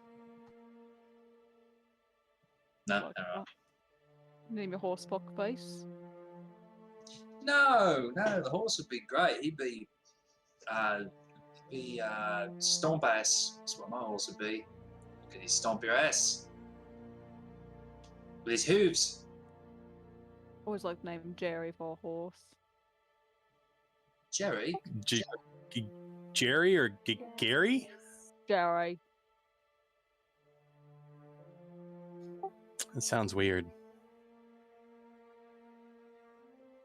Well, if you ever meet a wild horse named Jerry, let me know, Bill.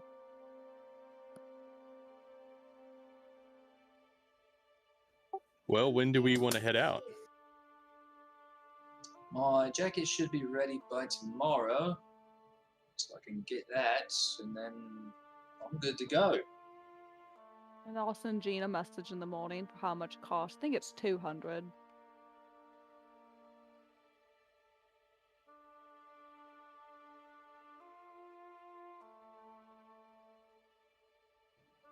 I don't remember.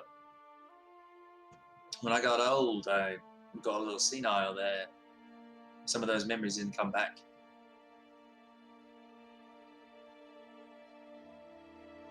Well, with that, while you guys think about what you're doing and how much those barrettes cost, the evening closes, we get to the nighttime, you'll find your rest, and we're going to take a break there, because I need coffee. I will go say goodbye to Flynn beforehand so we can to say that. Or not Flynn, Noob. Goodbye, Flynn. I'm leaving you forever. It's a noob, I meant. Sorry, so many short people. Well, with the way Flynn dies, that's always a safe bet. More like I kill you in the morning. Okay, well, we're taking a break. All right. Break time. Bye-bye. Hey, YouTube, don't forget to like and subscribe and do that fun stuff.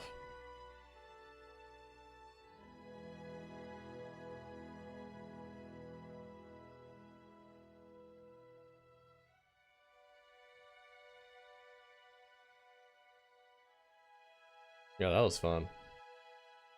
Do that.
Oh my goodness, we're back on YouTube. Look at that. Howdy-ho, YouTube. Hey. What a break. Hey, YouTube. You guys missed me and Sam slaying and Splitgate yesterday. We're dominating. I didn't know. What is Splitgate? It's a shooter. It's built like Halo multiplayer. But you have portal guns, like from the game Portal. So you can like portal around the map and you play matches. It's a pretty fun game. I'm not very good at the portaling part. I always forget we have portals. But outside of that, we can jump back into D&D. Hey, like and subscribe.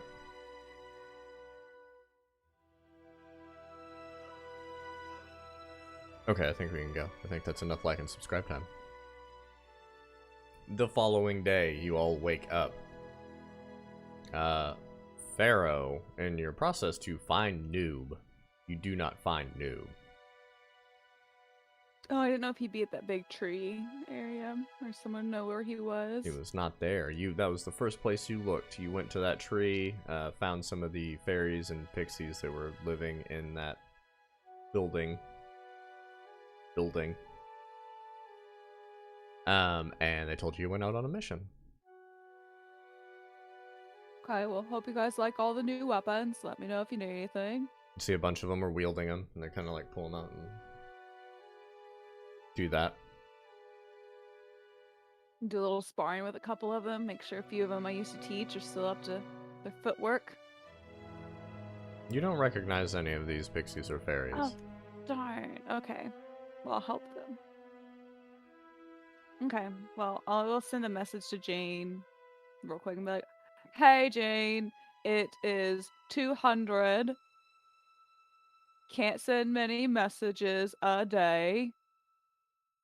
We will pay you in Yavin. Thanks again. See you there, buddy old pal. Ooh, I don't know if she like that. So the following day, after the tree event, you send this message to Jean. And you get a response. Yes, I went and looked into it when I didn't hear back. I unfortunately do not have that much free money. Sorry.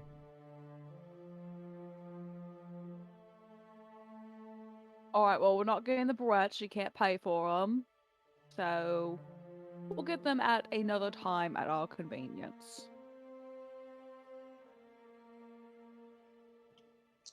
We could still head that way. I can disguise myself. You guys can just wait outside of town.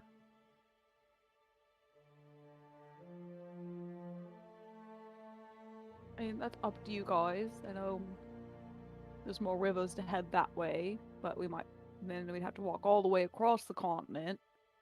Then we'd have to maybe hire another boat to be faster to go around to get to Yavin.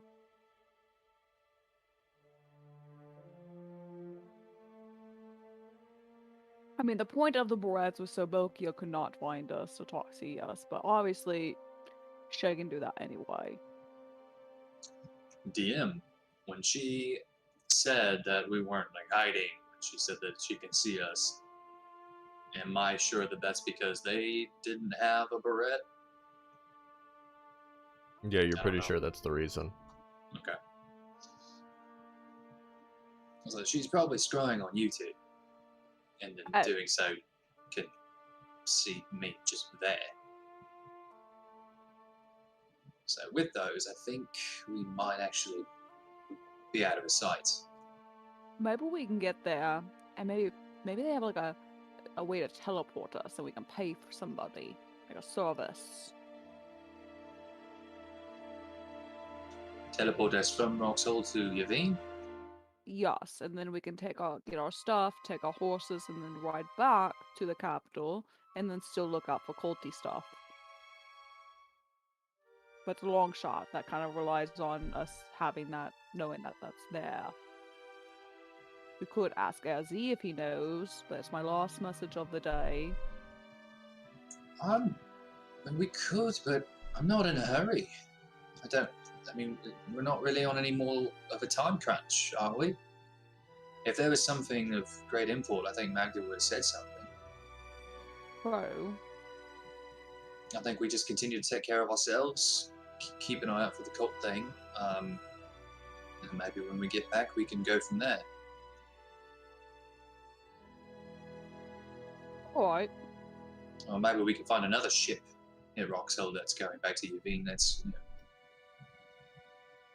but otherwise, I don't know. I'm not too worried about the time.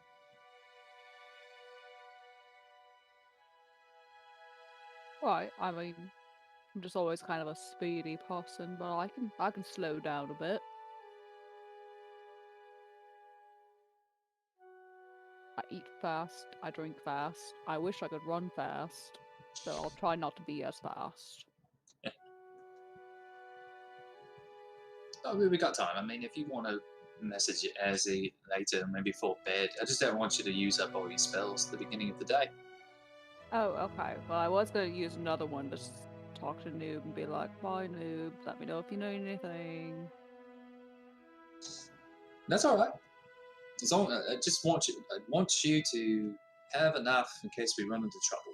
I will wait till end of day to do it. We'll see what the day does for us. I will try to be more responsible.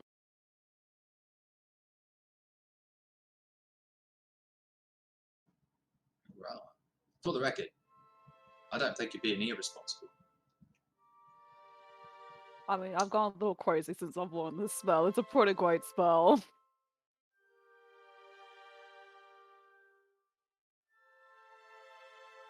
Oh crap, I haven't even phoned home to my dad.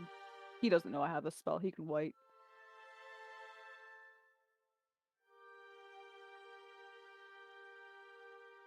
So where are we heading?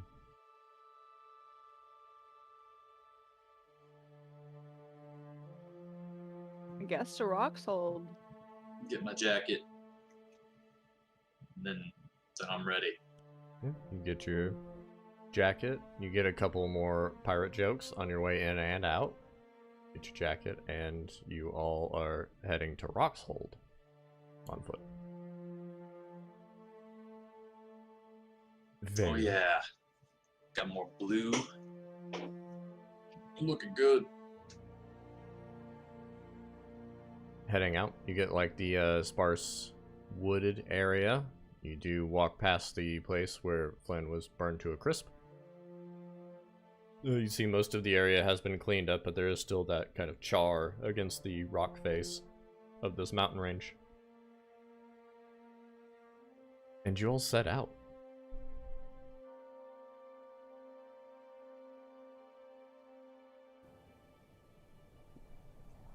I just remembered. I am a different species as I was the last time I went to Roxhill. May not even need to disguise myself. I'm just taking off the jacket. It's a completely different hat. It's a different color. May not even be that big of a deal. Your hair's pretty vibrant. We could, like, dip it in mud, make it look brown. Or I could just do magic, keep myself clean. That works. Either way. Bill and I are still very noticeable, I feel.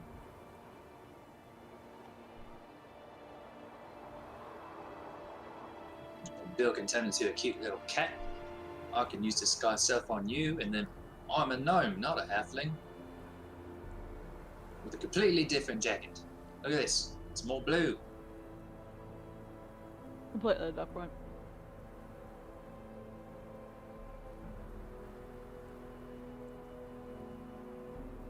Traveling into the desert. After your first 2 hours are spent in that sparse woods as it begins to give way to more sandy, rocky surfaces and excessive heat as the tree cover fades away and now the sun is directly on all of you. Very hot travel. This first day goes on pretty well. You hit the later hours of the day, kind of glancing around looking for a place to set up camp. You find that familiar, like, rounded cave tunnel that had some grass growing on the back end of it that you passed on the way there and did not enter because it was so obvious, apparently. You walk back by that in your later hours. Do you wish to look at it again? Or you keep going? We didn't look at it last time, right? Correct. Do believe we were in a hurry. I mean, we're not in a hurry now. Like you No. said, we don't need to be fast. No.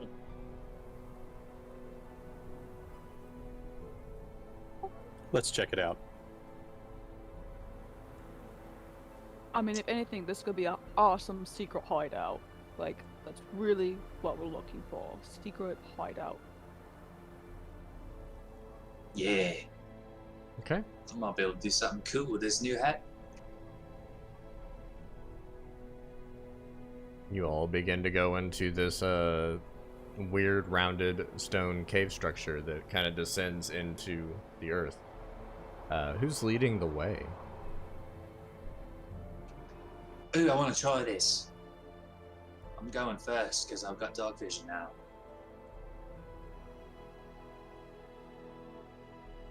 I'll hold up in the back then. Okay. Flynn, with you leading the way through this dark cave that you can now see in, give me a perception check.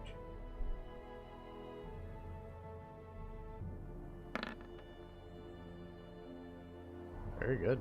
Nothing stands out as like super dangerous or, you know, unusual as you kind of descend down into this cave. The sandy surface gives way into solid like slates of stone that kind of make like a descending flat like solid surface opposed to a beachy one like the desert. You progress probably like 10 minutes down and the chamber begins to open up.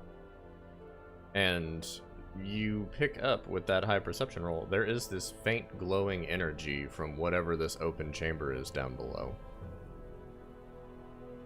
You see kind of like this white, almost pulsating light, like...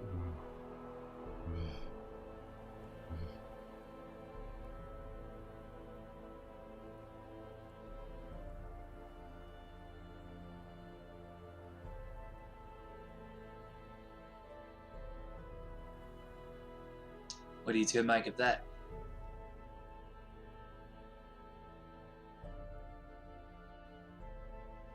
I mean, it's pretty, but it's weird.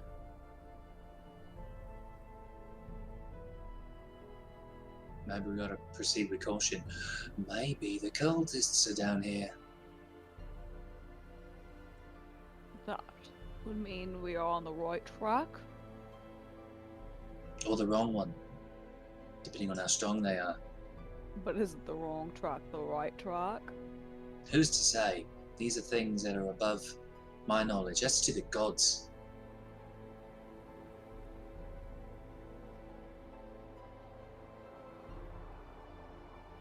Well, let's proceed, I guess. I mean, oh. I'm curious, just like, can I use stone cutting to see how long this like cave has been burrowed out, or if it's naturally burrowed out, or Sure. made? Yeah, Okay. make your history check and your double proficiency. Okay, so it'll be that plus 6.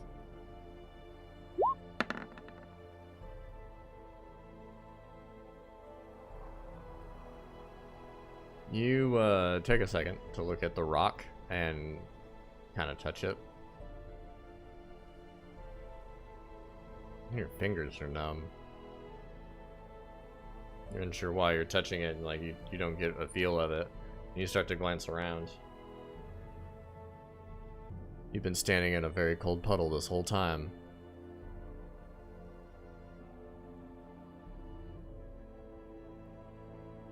That's what you get off that check. that you are standing in a puddle. Okay, I'm just gonna hope nobody noticed that I was trying what I was trying to do since I'm behind everyone. Like, no one saw that. What else are you guys doing?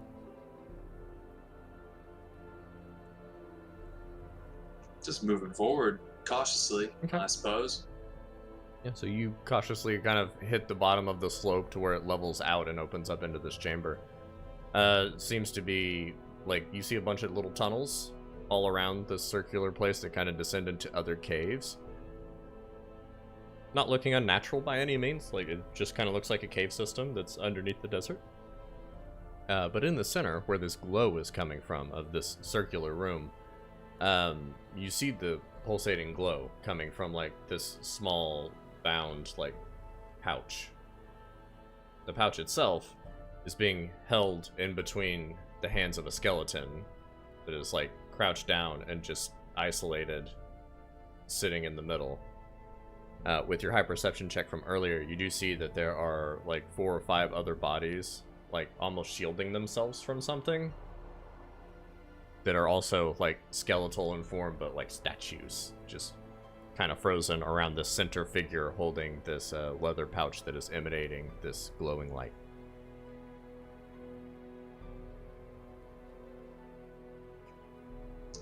Usta! And my book's gonna come out and I'm gonna cast Mage Armor on myself. Okay.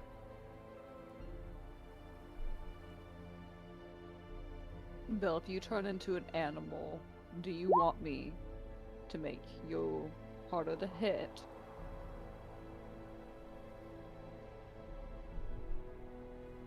Yeah, that would be nice. Okay. I'll wait a little bit. How far are we from the skeleton and how far away is the body from the skeleton? So you guys just came down this ramp. The circular chamber, like, across from you is probably 40 feet.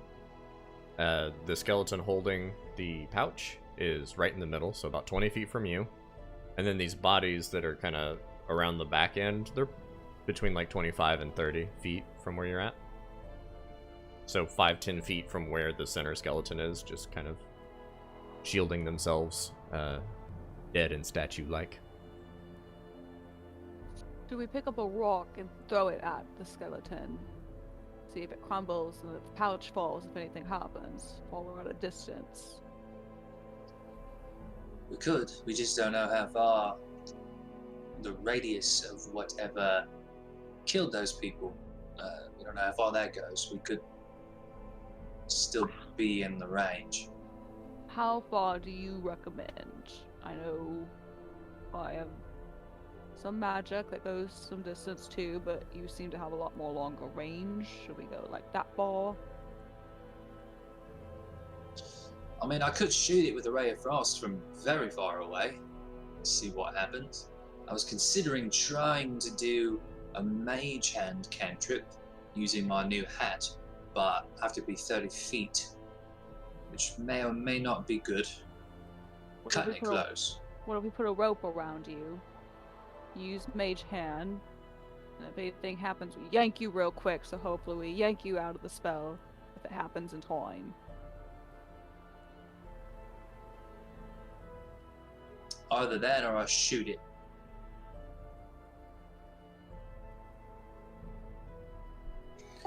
I'm leaning more towards shooting it. I mean, Flynn does have a habit of dying a lot. I mean, if Actually, you I do only die, died once. I just almost die a lot. I mean, if you do die, I did prepare the spell that keeps your body good for 10 days, so we got 10 days to find somebody, so... But you didn't prepare one just to bring me back to life. I don't know any of those quite yet. I do just have kidding. some diamonds ready for when that does happen. I don't think I can learn any of those spells yet, I'm not sure. I'm going to just give me about 10 minutes. I want to see if I can determine what sort of magic is coming off of that old boy. And I'm going to ritual cast Detect Magic. Yeah.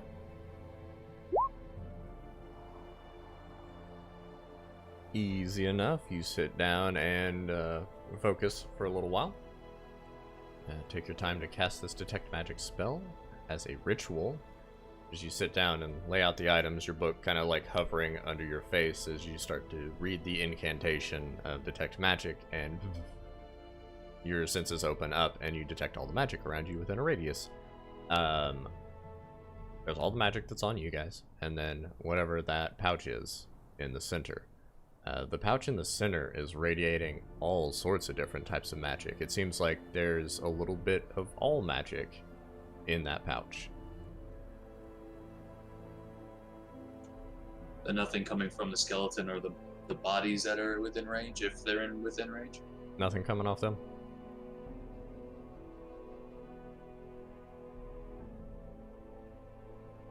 Does anything feel familiar, like with the Scaladorth? No, it is not in the same vein of magic. The Scaladorth had a unique magic, but it was just that, like, it was just unique.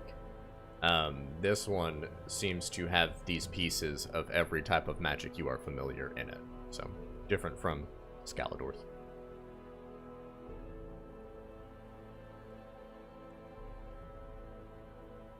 It's got a little bit of everything in there. Could just be a sack of magical rings or something, I don't know. It's interesting. Could be helpful. I don't want to die off of greed. But we are facing pretty challenging things, yeah? I mean, it'd be useful if we know it's useful, but again, is it worth it?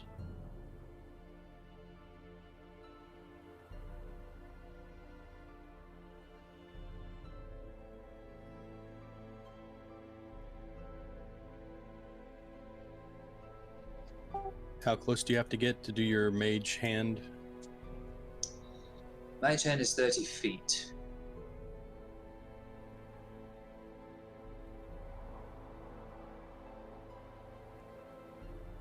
I don't sense any magic coming off of the skeleton, so I don't think shooting the skeleton would do anything. Question for the DM. The people dead around it, do they look just like random adventurers, or? It seems as though they have been here for a while. They are in, like, skeletal form. You don't see any equipment or gear around them, but they're like petrified skeletons just kind of shielding themselves. You don't really get a occupation off of these bodies.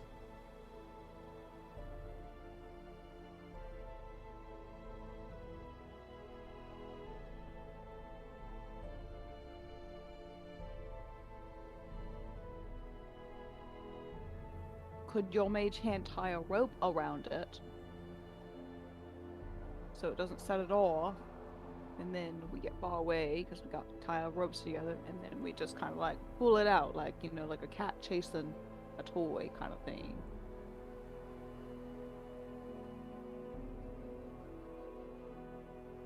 I'm reading the spell because I haven't had mage hand in a long time. I can conjure some little creatures that could run up and touch it and see what it does. They're not real little creatures, right? No, they're Fae spirits that take a form of little animals, and they go back to the Fae when they're dead. Okay. I'm alright with that. As long as you're So let's obviously all- using that spell. Yeah. We'll move back into the hallway and I'll cast Conjure Animals. Okie dokie. What kind of animals you conjuring?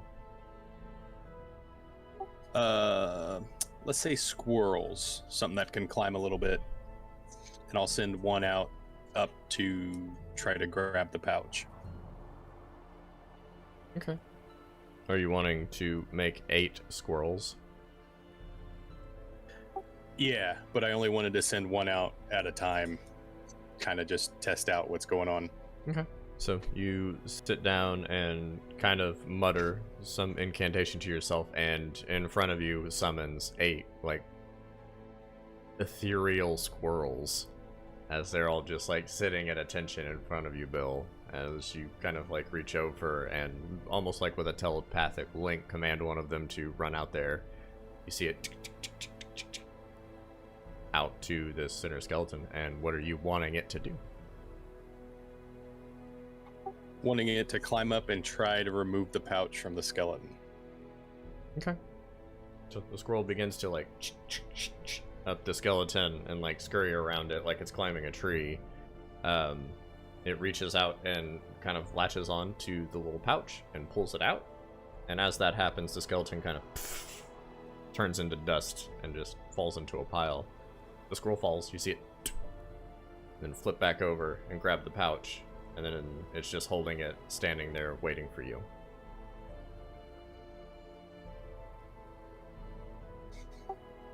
Well, do we want to have it try to open it? Sure. We can do that. Let's have it try to open it if it's possible for a squirrel to open it. Okay. Yeah, the squirrel, you see it like set it down in front of it. The pouch is kind of like almost the same size as the squirrel.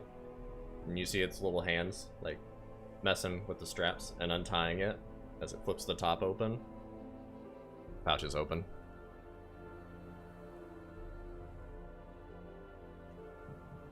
Alright.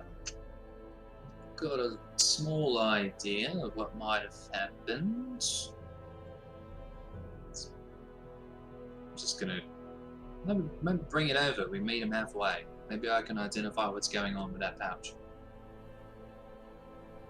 I can help with I'll that. have him- Yeah, well, if Pharaoh can identify it, I could just have the squirrel move it to wherever she needs it to be, however close. Either way. I have to touch it.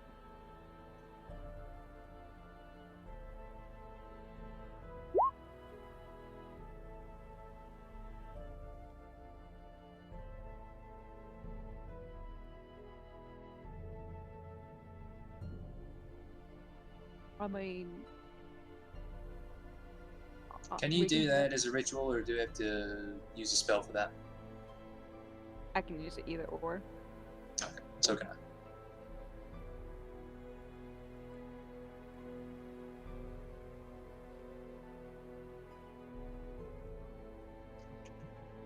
I'm guessing that the skeleton did something with their friends, who are also skeletons, with the bag, and it caused death.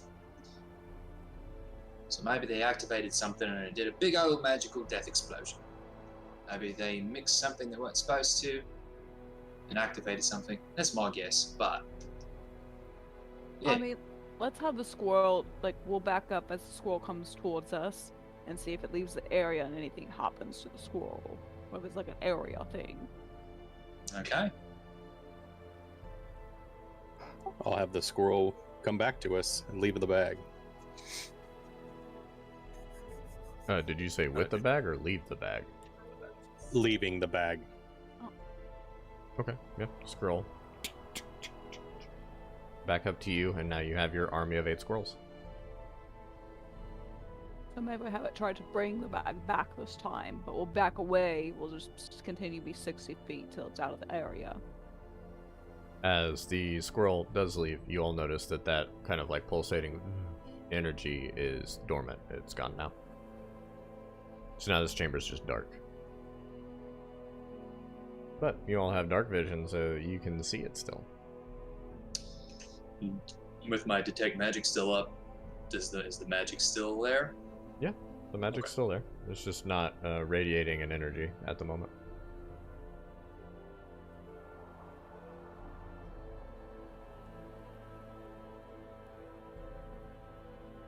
I'll have a couple of squirrels go and bring the pouch back over to us. Okay. 2 more of them. Out into the circle, and then on either side, both of them kind of like pick it up with their tiny hands and begin waddling in your direction. They're slowly making their way to you with this pouch.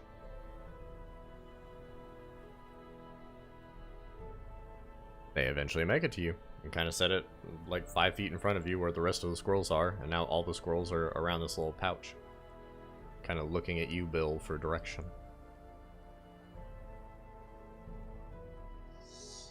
Alright, Pharaoh, if you want to do the honors, I'll contribute to the price. Alrighty.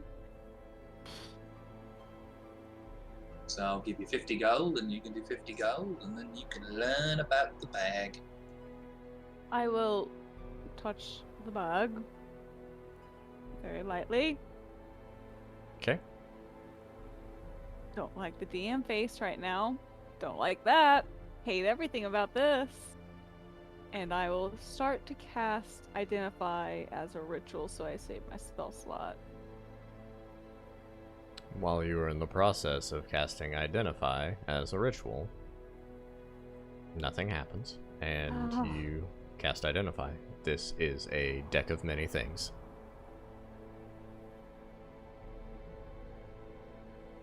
Alright, guys. We got something pretty cool. I've heard about these. Have I heard about these? Just to make sure.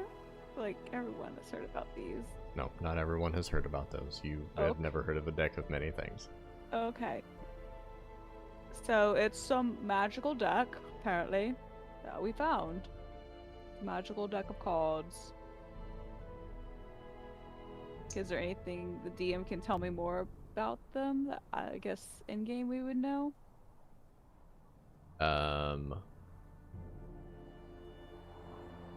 That will decide a lot of things with this group.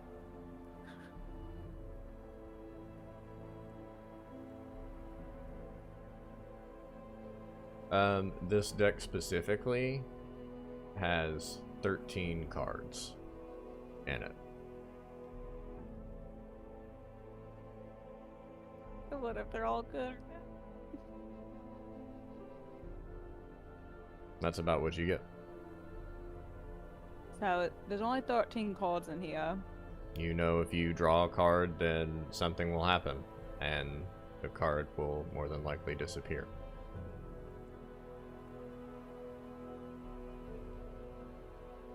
I say tomorrow I will redo my spells tonight. I'll make sure to have a Revivify up and ready to go. So you do know one. Yeah, I just didn't have it prepared today. I thought today was just a stroll through the desert kind of day. Sorry about that. So, we could do it tomorrow. We all draw a card and see what happens. Does Fled know about a deck of many things? Make an Arcana check.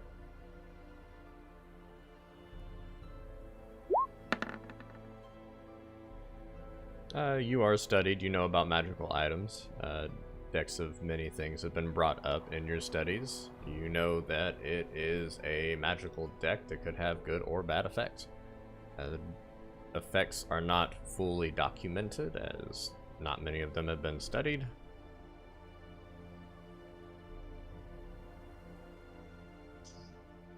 Oh, the curiosity of a wizard. Oh, right. Well, just look what happened to them. Well, then they drew that card, and that was a really bad card, and now we're not gonna draw that really bad card. Maybe. Or it gets shuffled back in. So how does it work? You just draw a card then and something happens? Yeah. Wait. Good or bad. Be like, oh, now you're a king, or oh, now you're a rock. Wait. I draw a card. Okay. Can you roll a D13? I feel like if you type...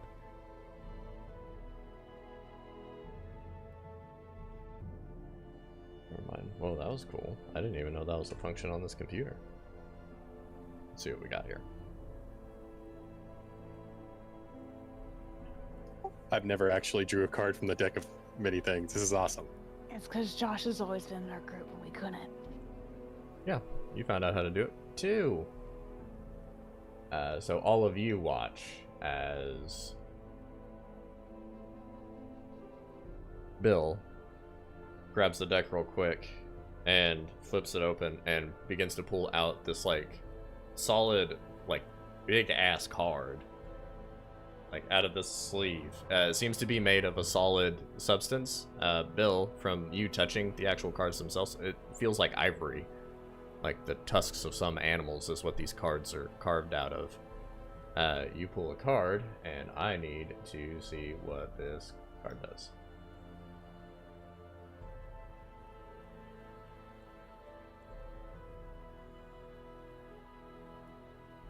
Ah.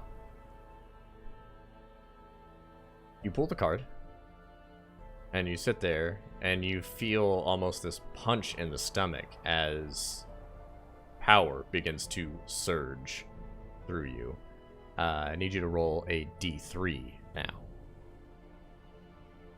No fucking way.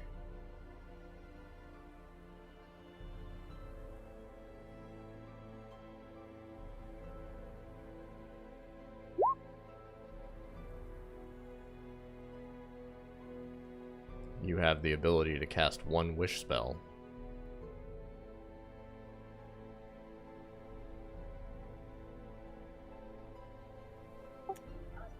Huh. That's quite strange. You alright? I will say, before you guys get into this conversation, as you pull this card, you feel like this punch and this power surge. You hear a voice. You're very welcome, Bill Brasky. Use it wisely. As it kind of like drifts away, like the remnants of wisely just kind of echo and then fade. As Flynn chimes in with a "you alright?" Did you hear that voice? No.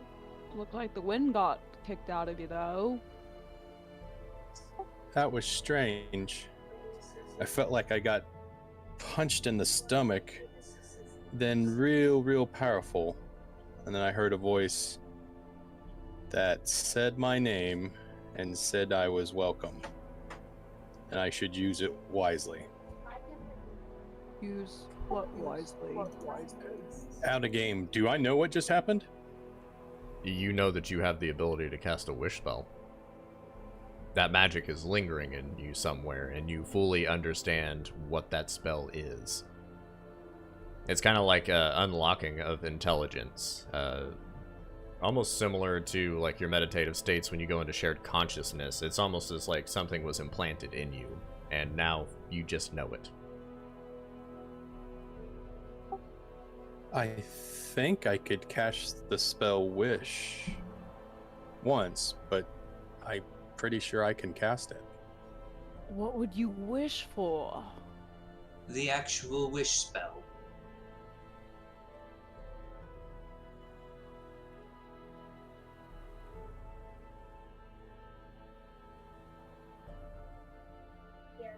I have no idea what I would wish for.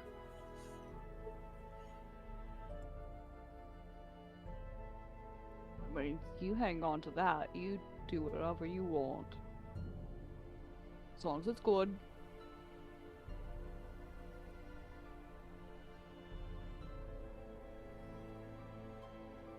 I'm reading this now. So, how does the spell work exactly? Like, you just wish for it and everything comes true. You need to word it very carefully, from my understanding. I've only looked at it a little bit. So, It'd be a long time before I could learn it naturally. so wait. If I wish for like 1,000,000 bajillion gold, I could be like crushed by a bajillion gold that could fall on me, or I make like a bajillion people poor because I took a piece of their gold. So I'd have to be like, I wish for gold to not land on me and not to make anyone else poor. That's good wording.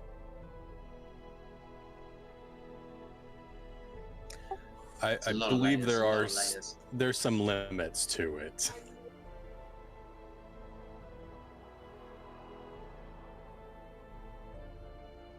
Would Flynn know the story of the Unfallen and one of the members accidentally casting a wish spell?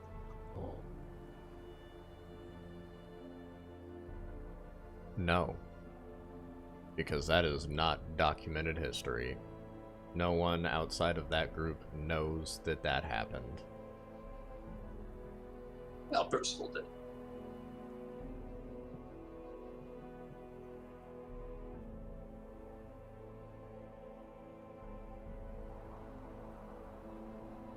Okay, well, I'm going to draw. I want going to draw a card tomorrow. I got a feeling Bill got lucky and probably got the best one. I don't know. I mean, who knows what else is in there? What if there's one like you get unlimited wishes? We don't know. Maybe each card, there's 13 cards. One card's for one wish, and it goes all the way up to 13 wishes. What if it's just a card of wishes? Now I sensed all different kinds of magic. So, necromancy, destruction magic, transmutation. You could draw one and just, blink out of existence. And then we wouldn't be able to save you. Maybe.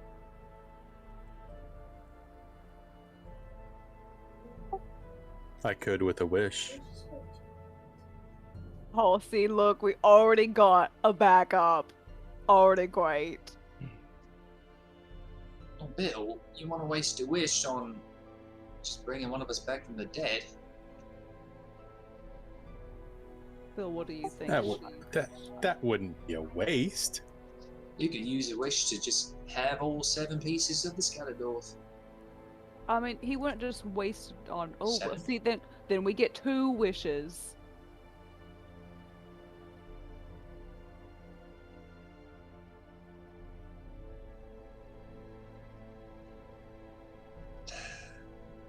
I was trying to not think so much. This was just trying to unwind and think of other stuff. And now we've got this stuff. It's a lot of layers. It's a nice shit cake we keep building up here. I mean, vacations don't always go perfect. Ever go on a vacation with your family, like, oh, this is gonna be fun, and it's a shit show, but half of it's fun, but half of it's a shit show. Like, that's vacation. Is it? Well, Oh, no. In my family.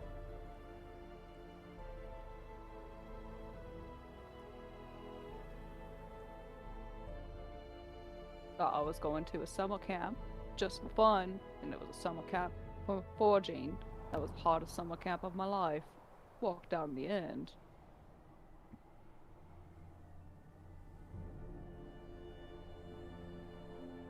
Didn't know my dad was going to be the teacher. He was pretty mean. I mean, Bill, I will let you decide, because I don't want to waste your wish. So if one of us poofs out of existence, and you don't want to use it on us, we can ponder this deck a bit. I obviously want you guys back. I don't think there's anything of monetary value I'd ever wish for. Well, this is a weird question, and I don't want to be sensitive. Would you want to wish for your wife back? You see Bill get real rigid. I can't do that. She made me promise. Then you can't break that promise. You won't let me. No. Sorry.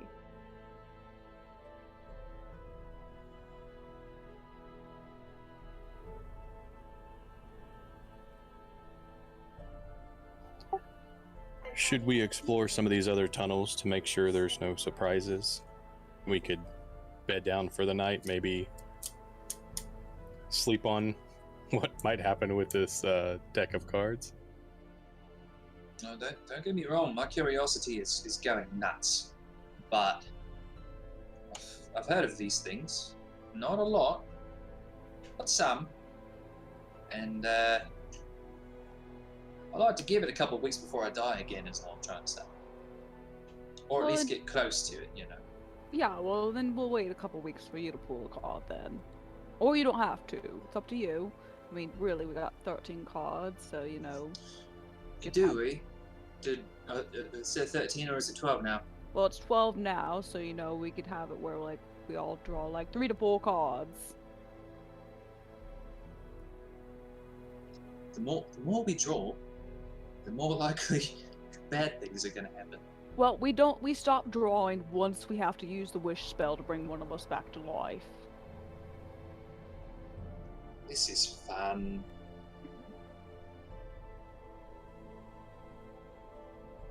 Takes a big sip of that whiskey. Are we exploring the tunnels? Yeah. Okay, yeah, well, you guys are having this conversation. There's 4 that branch out from the center chamber. It does not take that much time to investigate those 4. They all come to like a dead end to where the cave begins to enclose and get into a smaller, tighter space, and then kind of like trail off into pathways where you see like runoff and water. You can hear running water from beneath all of them, but nothing stands out as like that it's a corridor into another place or it's dangerous, anything like that. You sweep over it pretty well. You come back to the center, and I would say at this time it's about an hour. So Pharaoh, roll a D13.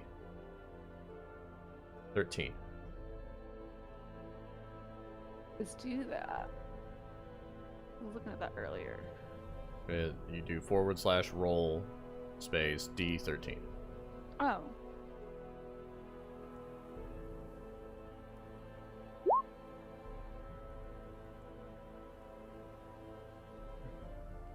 Okay. Who has possession of the deck right now? I do. Okay. Yeah, so you hear... Let me find this.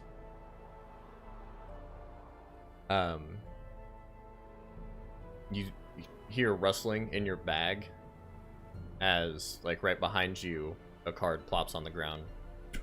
One of these, like, massive ivory cards, as you did declare you were going to draw 1 card, and you have an hour to do so, or it draws itself. No! You look down on the ground, and it has a large symbol of a skull on it, and you see kind of these scythes wrapping around the skull, as from the card comes a shadowy, cloaked figure, tattered robes, a skeleton, and wielding a massive scythe.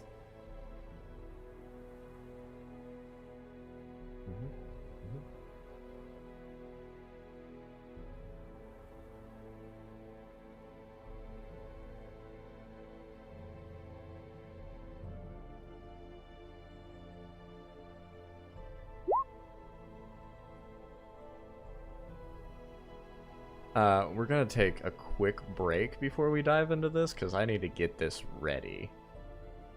Woohoo! Vacation time. This might possibly be the worst thing you could have drawn. Yeah, so we'll be back with this combat that's about to take place. Bye, YouTube. Hit that like and subscribe. Like and subscribe, so you'll Keep be us notified alive. when the next campaign begins. TPK episode, what is this, 3, 4? I don't know, man. Episode 3. Alright, we'll be right back.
Hey, and we're back. YouTube.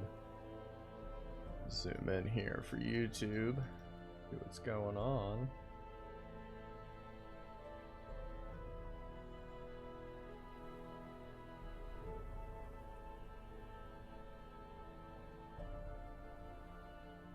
Sure, that works. Let me drag you guys over. Head-oop. And switch up this music out of here. This one's pretty cool. Let's do this. It's alright. Ooh, and we're ready to go. So, like I said, this skeletal figure appears right behind you, and wielding a very spectral scythe, kind of points in your direction, and initiative starts. If you guys, whoever wishes to be a part of this, roll initiative.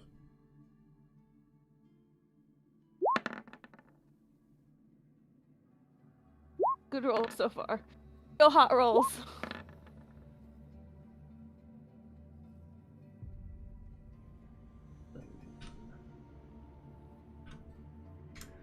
And a 7.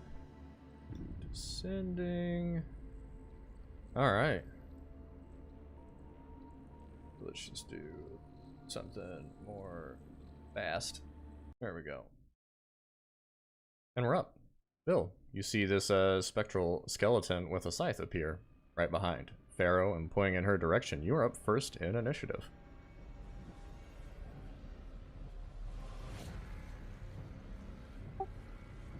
Does it say or do anything when it appears?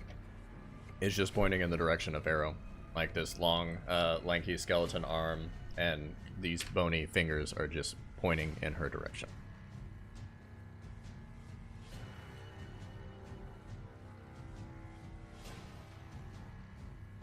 I will slightly shove Pharaoh back and stand in between them.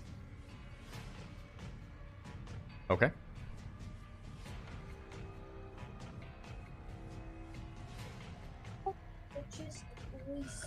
And that's it for now. Okay. So you shove her back. I'll say that you like switch places with her. Say that doesn't invoke an opportunity attack.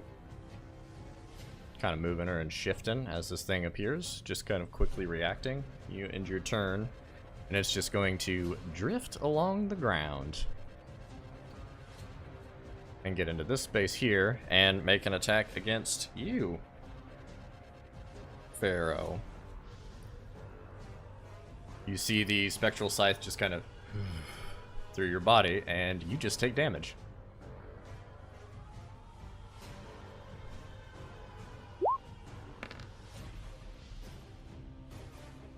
You take 11 points of slashing damage.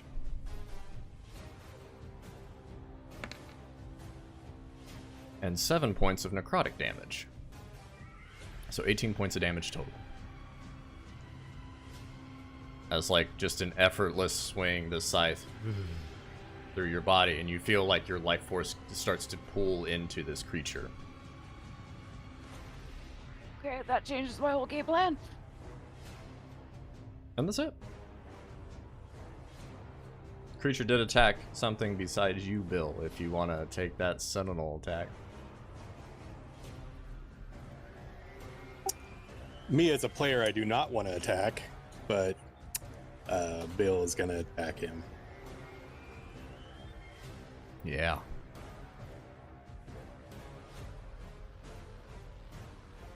Sorry, guys.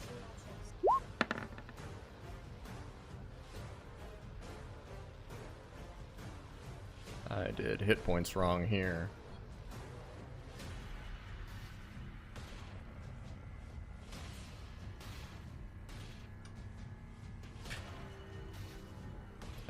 Yeah, 6 does not hit. Okay.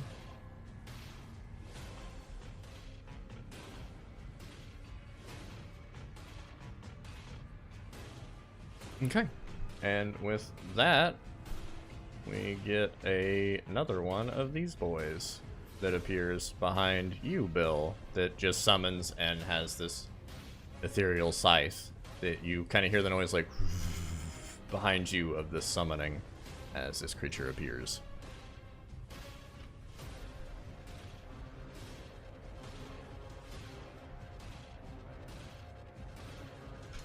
Wait, if we hit it, it multiplies? Or is it if they create one for their own? You don't know. We add a turn to this guy.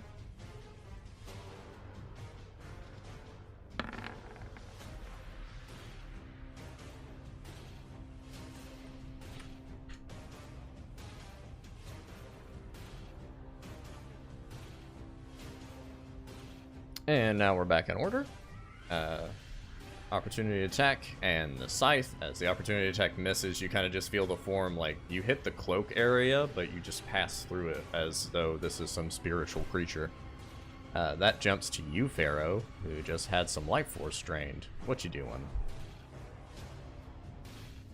Okay, I put magic weapon on. Which is a bonus.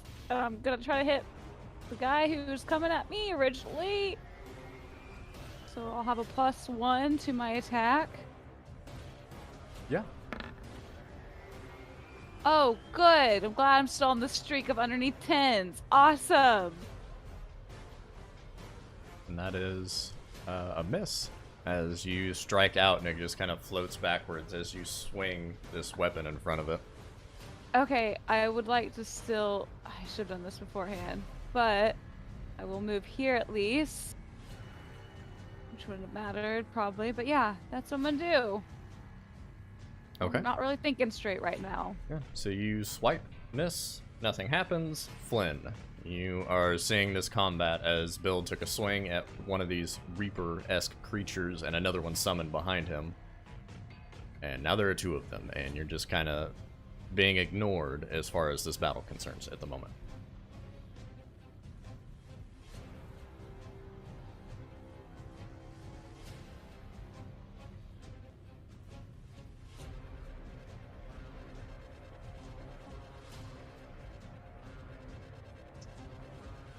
Deducing that maybe the thing popped up because Bill attacked, I'm just gonna try to enlarge Pharaoh and hope, because I'm not trying to do any harm, that we don't get a third boy. So I'm just gonna enlarge Pharaoh, make her big. Okay. So you cast Enlarge on Pharaoh. Pharaoh, you swell up to a larger, heavier hit in size. And another one appears behind you, Flynn, as you hear the whoosh. And as you kind of glance over your shoulder, there's now a skeletal figure pointing a bony finger at you. Fuck. I've got a plan B if I live.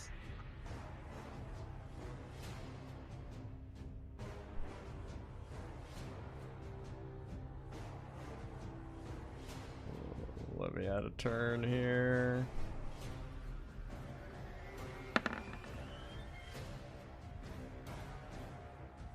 Looks like we're about to go hang out with Keith, y'all.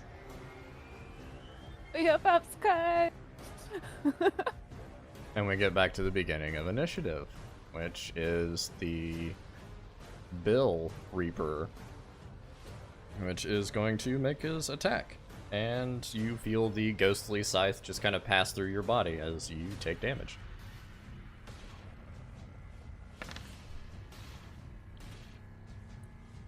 You take 11 points of slashing damage, which you do take.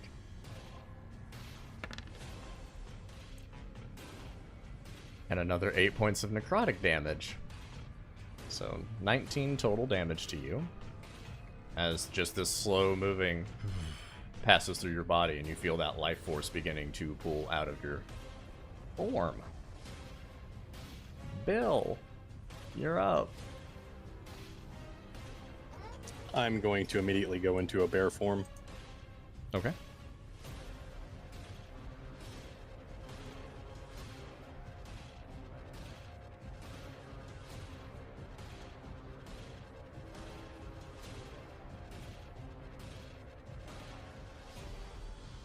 I'll go ahead and take my attacks on my own avatar of death. Go for it.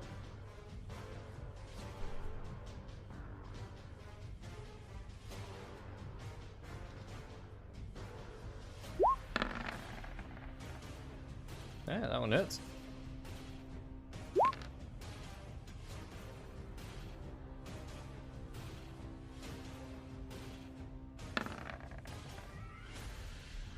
Yeah, that one does not.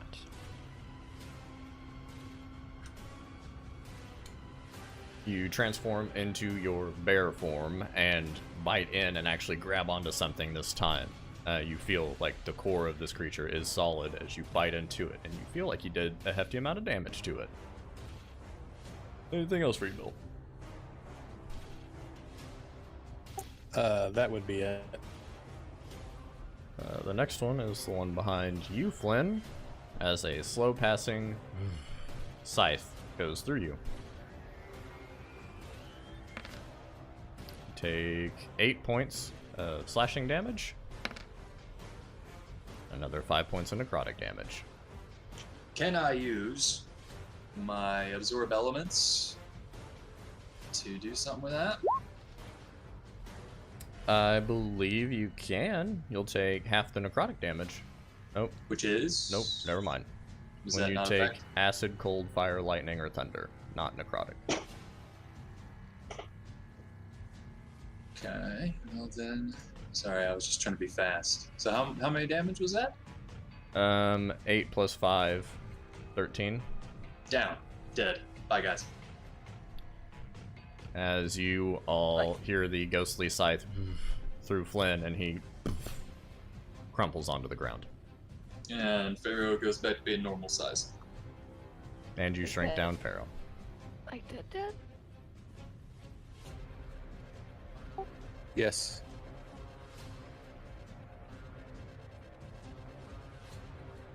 Skeleton, next to you, Pharaoh. Pulls the scythe through you, and you take damage. 8 points of slashing damage. And 4 points of necrotic damage, so 12 total damage. Oh, no, I'm rough. It's rough.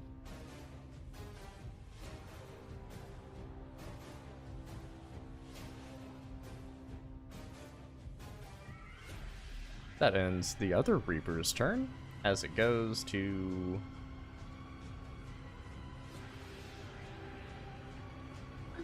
Yeah. It goes to you, Pharaoh. You're up. Like Kitty from the 70s show, just laughing from stress right now.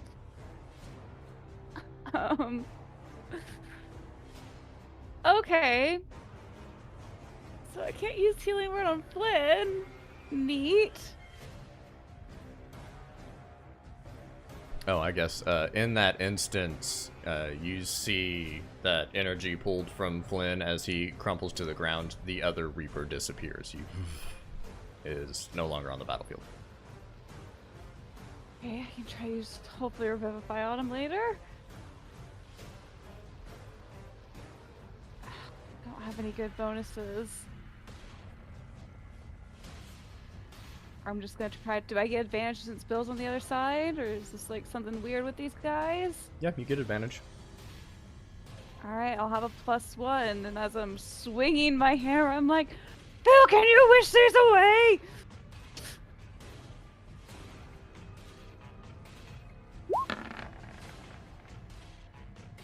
That just hits. Oh, good. It's 21. And then I'll get a +1 to this, so 10.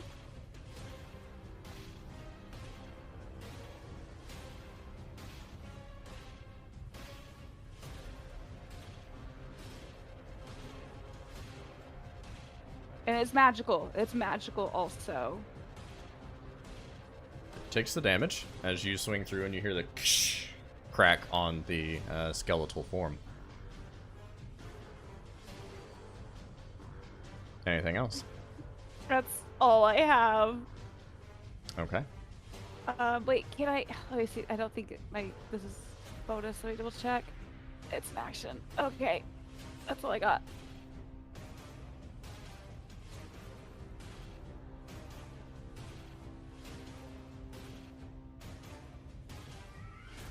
And oh, actually, as a bonus, I am going to use Healing Word on myself. Okay. Good call. And I'm gonna cast it at. Ooh, none of my level 3s are gonna do anything, so I'm gonna cast it at level. No, because I want to save that for Flynn. So level 2. Okay.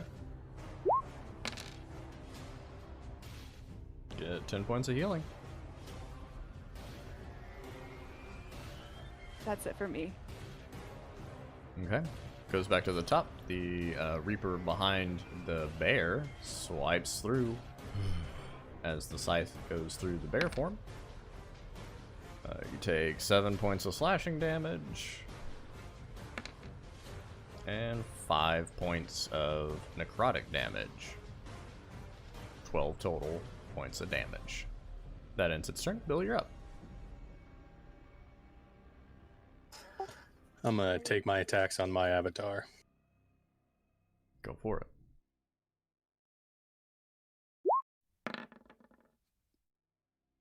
That one misses. And that one hits.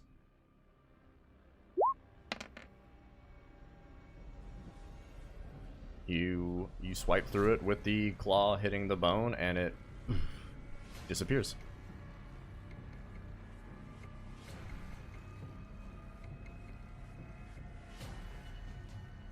Ending your turn.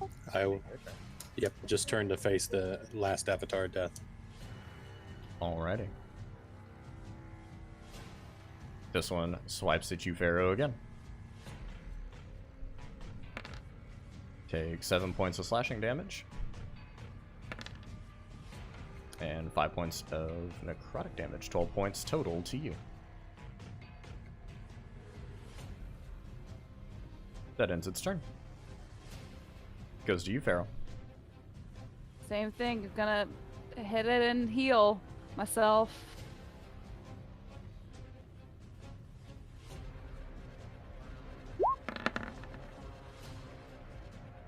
That does not hit. Okay, and I'm really riding the line for. Because I would like to get spiritual weapon up as a bonus next time, but I don't think I'm gonna have that time. So yeah, I'm gonna use Healing Word again.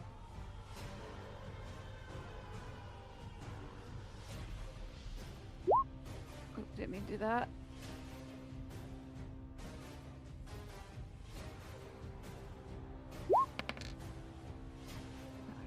Okay. That's what I got.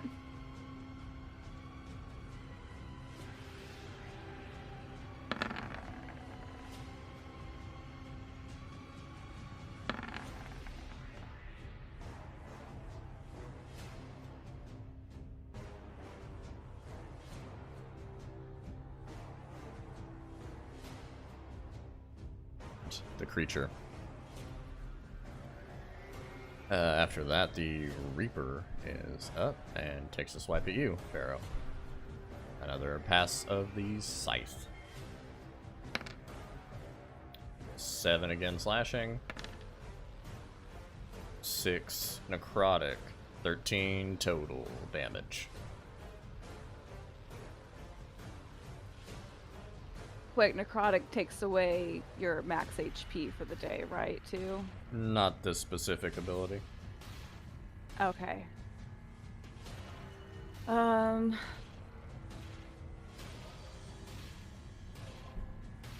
ends its Yep. turn. You're up. Same thing, I guess. I think we can do it, barely.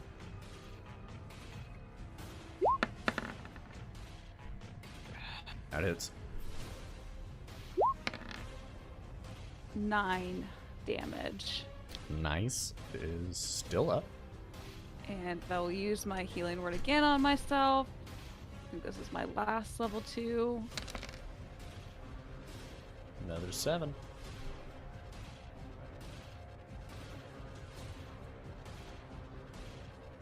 That's my 3rd Healing Word that I've used, right? Yeah. Yes. Okay, then yeah. Okay. Back to you, Bill. You see Pharaoh is making contact with this creature, doing damage to it. It's looking rough. I'll go back to my bill form and I'll cast Healing Spirit on Pharaoh. Okay. So each round, I think she gets a something.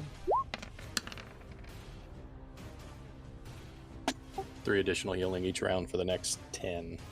Okay. Should be the remainder of this fight. Do a spell description here.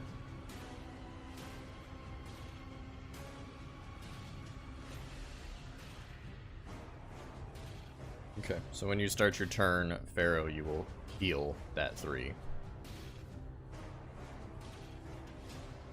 Okay. And that is it for my turn. Okay. Old Reaper Boy gonna slash out again. 4 points of slashing. 1 point of necrotic. Only 5 points of damage that time. That ends its turn. It goes to you, Pharaoh, and you receive 3 points of healing. Nice. Okay. Lay him down on with a warhammer again. Come on, buddy. Hits. Yes. Finally, when it matters. 6 points of damage. How do you want to do this?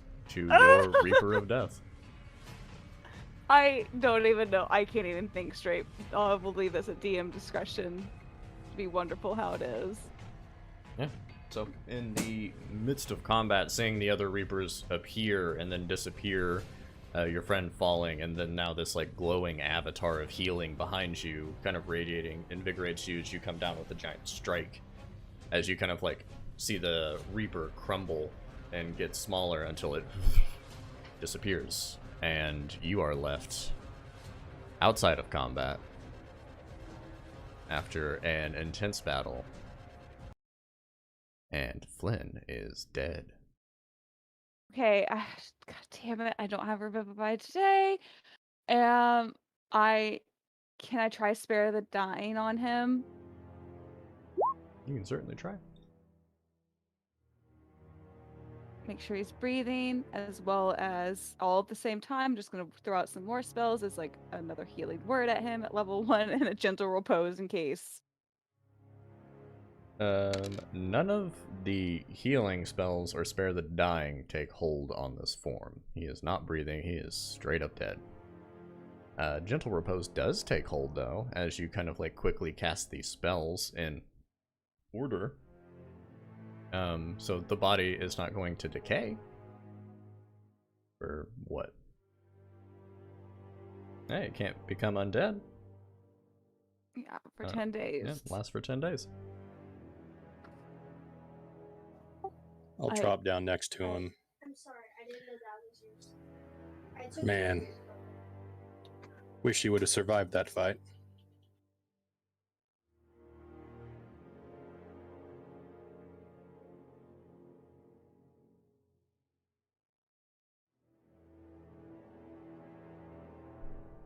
I take it you're using your wish.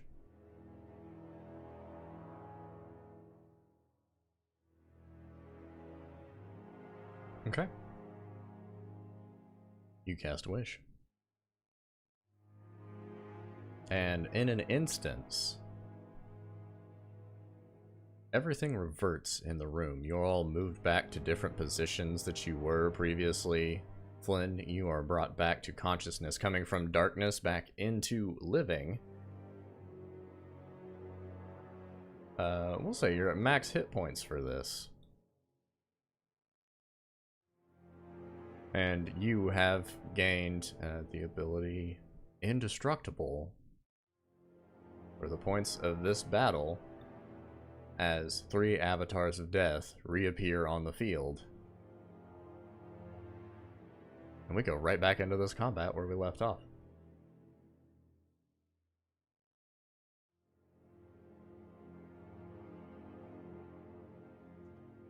My spells, are they back? I'll say yes. Besides the mage armor, because I cast that a long time ago. Yeah, I mean, you would have to recast mage armor since you're dead, but all your spell slots and stuff like that are back. You're back to like as if you had a full rest. Well, the mage armor isn't going to help me here anyway, so just save that. Do we get our spell slots back to the point of where he died? No? This wish was directed at Flynn. Flynn has received all the benefits. I can roll up here. D8, 20, I believe. This guy? Is that 10? D20, this guy was at 16. Mine was 7.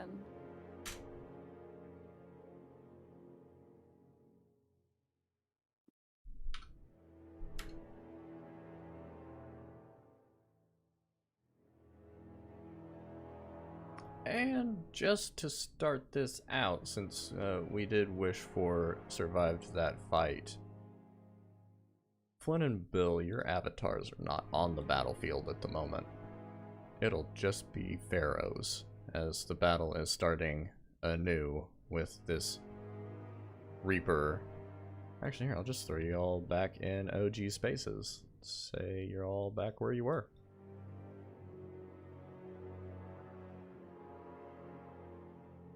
As you are kicked back to the point to where you hear movement behind you, Pharaoh, and there is a bony, Reaper-looking figure wearing tattered robes pointing in your direction.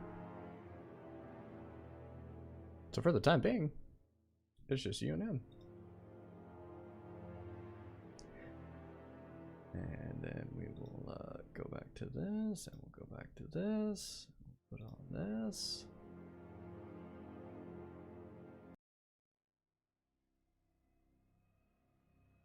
Descending, and it starts out where it was at the end of the last combat, which is Bill. You're Real up first. quick, Yeah. since he put Healing Spirit on me and how long that lasted, by the time we went over to Flynn and back. I say you're gonna have 2 more rounds of healing, so add 6 to your HP. Take what I get. Do we all know what just took place? I think Bill's the only one that knows what took place, since he cast the spell low-key hanging out there. I don't think that was discussed by everyone.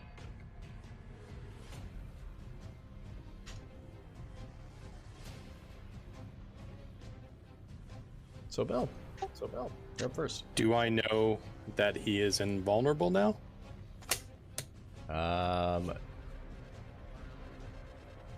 No, you don't know that. You wished for him to survive that fight, and everybody appears back as you glance around. Just make a perception check.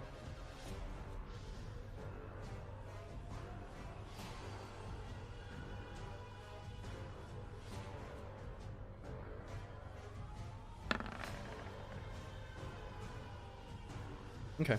Pretty easy, since you did cast the spell. You kind of glance around and look. You do see Flynn is like coated in like this thin, like radiating gold magic. Like something is surrounding his form. Something's up with him.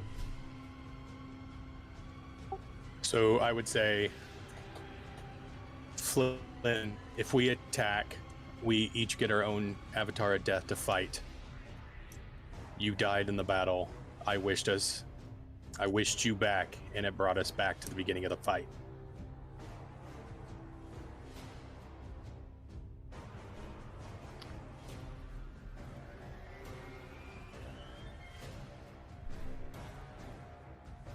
Anything else for you, Bill? And that's all I'm gonna do. Okay. Jumps down to the Reaper that swipes through you, Pharaoh.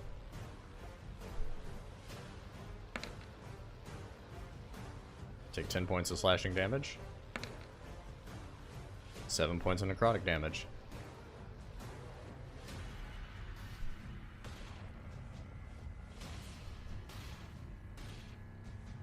that ends its turn.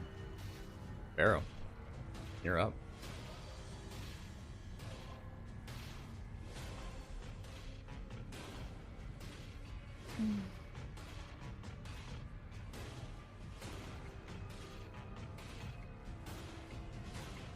As a bonus, healing word on myself, and I'll hit it with a hammer.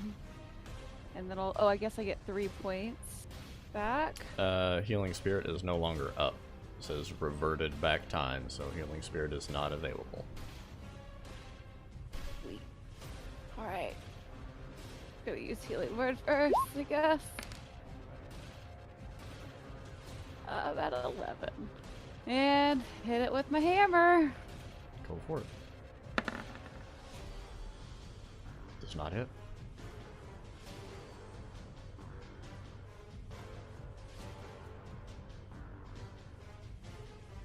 That's all I got. Your turn, Flynn, you're up. Can't disengage right here. So what do we do? How do I feel? Confused. 100% confused. You went through a battle, everything went black, and now you're back at the beginning of this battle. You have no idea what happened outside of Bill telling you that he wished for you to come back, and now you're in this state. So you have like this bombardment of information. There's a lot happening right now. Do I feel indestructible? Would I even know about that feeling innately? No, you do not feel indestructible. You just are. And how bad does Pharaoh look right now? How bad you look, Pharaoh? Oh, awful. Like, extremely awful. Like, this is it, awful. That sucks, because Flynn's a logical thinker.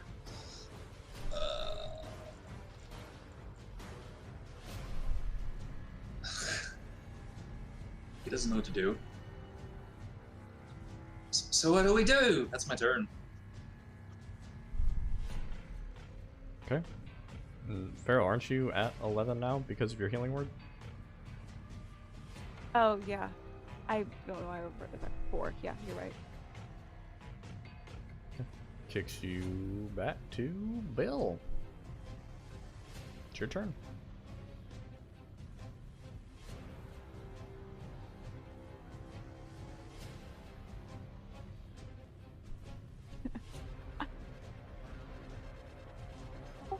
Well, shit.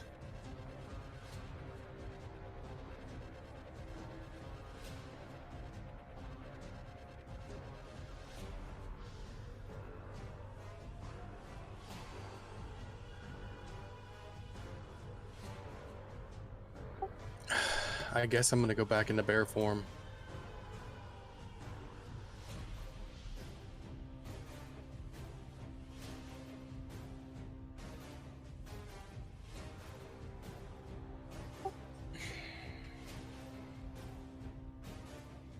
Yeah, there's a truck. Hey, let's get in the truck. And I'm gonna attack the her avatar. Go for it. Roll your attacks. That one hits. And that one hits. 16 points total.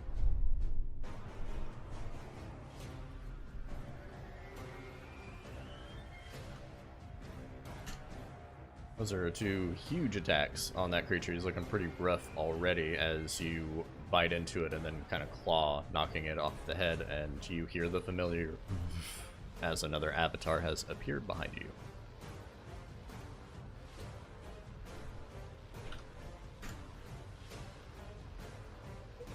And that's it for me. Okay. It goes to Pharaoh's avatar, who swipes through with the scythe.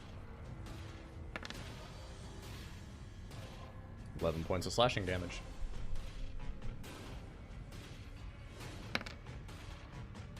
And 3 necrotic. As you die, the Avatar of Death swipes through, you fall unconscious, and it out of existence.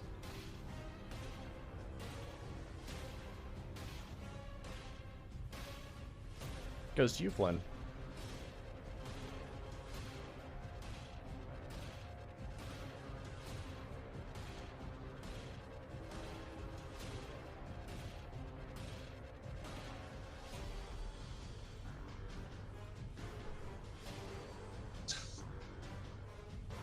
Flynn's just gonna fall to his knees in sadness, not knowing what to do, not understanding what's going on. He knows that if he attacks this one, another one's just gonna pop up. So maybe Bill's bear can just fight this one off. Okay. So you kind of fall down just watching the events transpire as it jumps to the top and the scythe goes through you, Bill. 6 points of slashing, 1 point of necrotic, 7 points of damage. That ends its turn. It's your turn, Bill.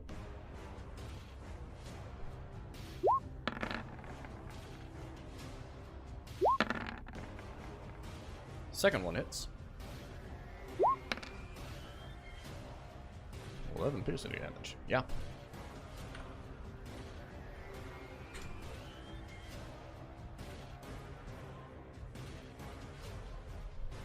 Anything else for you, Bill? Okay. And it's going to drop down as you bite in, try to bite this creature.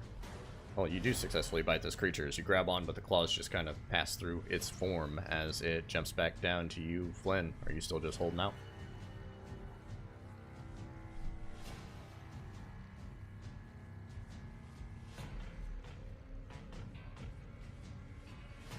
Yeah. I mean, if there's no way I could. Yeah. Okay. Yeah. Yep. Gets back to the skeleton that swipes through with the scythe as it is being bitten into by this bear form. 9 points of slashing damage, 6 points of necrotic, so 15 total damage. Up to you, Bill. That hits. How do you want to do this?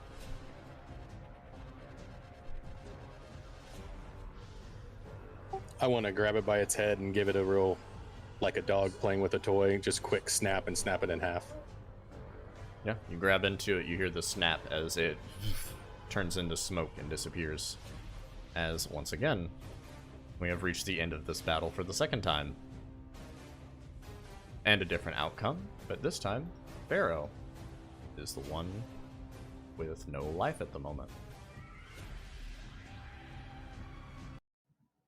I know this ain't gonna work, but Flynn's gonna try to rush over and jam a potion down her mouth. Okay. You do so. Seems to be no effect.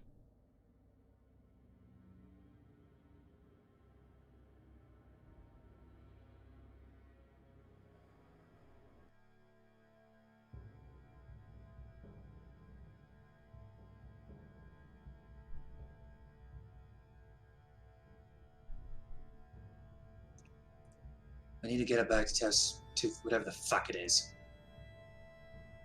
Tooth starred.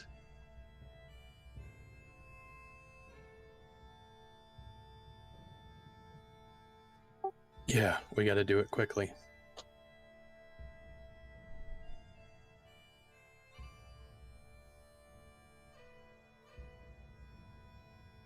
It is evening time. Are you all heading out now, or are you going to set up camp for the evening? I'll need a short rest before I could take any more shapes, but after that I could make a litter or something, pull her by horse. Alright. I'll make sure she's together and not missing anything.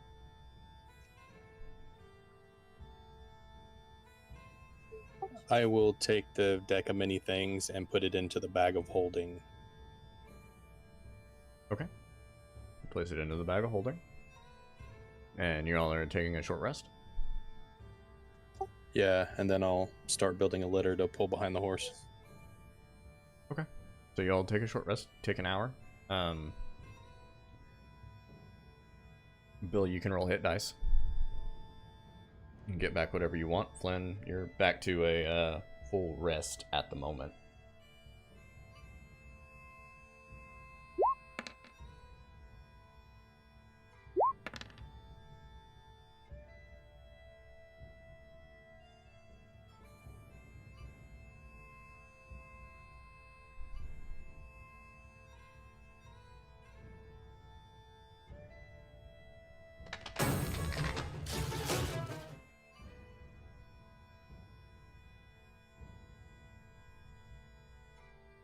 The short rest comes to an end. Nothing too crazy going on. Guess I should switch my page too if I put you guys on that page.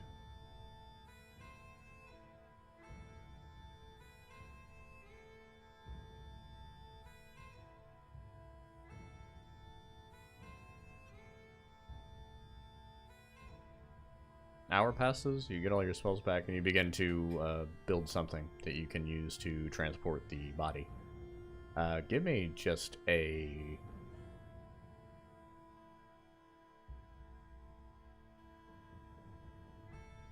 Let's do wisdom. Give me just a wisdom check.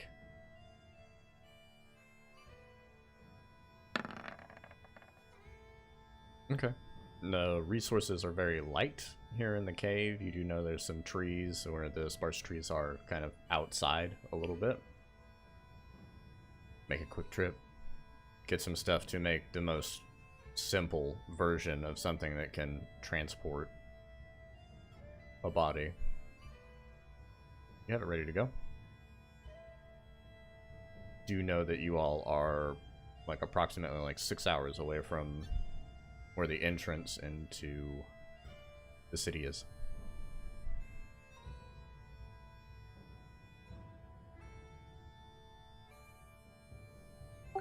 And we'll get loaded up and I'll turn into a horse and head back that way. Okay. Do you have all of your wild shapes back? Yeah, they all repopulate once I take a short rest. Okay, and you have 2 or 3 of those. 2 of them, and they should last half my level as a druid, so 2 hours. Okay, yeah. On horseback and traveling, that is plenty enough to get that movement going. You get back to the city gates where you pass once again by that charred stonework where Flynn was dead not 48 hours ago. Now towing another corpse into this city for the second time. You re-enter the city, and that is where we're going to leave off. And we'll pick up from there next time.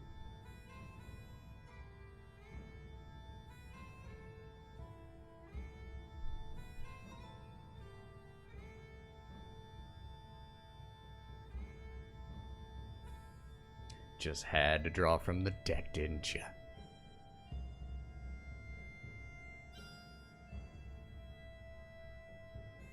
You muted. Oh, I was gonna draw the next day. Bill got a good one. He got the wish spell.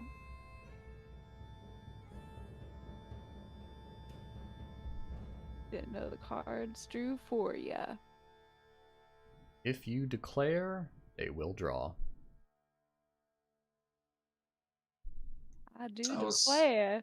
I was hoping that Bill would just know that I was indestructible and then he could have used me as a blunt instrument. That's what I was hoping for. I That's just use you as a sometimes shield. role playing is rough.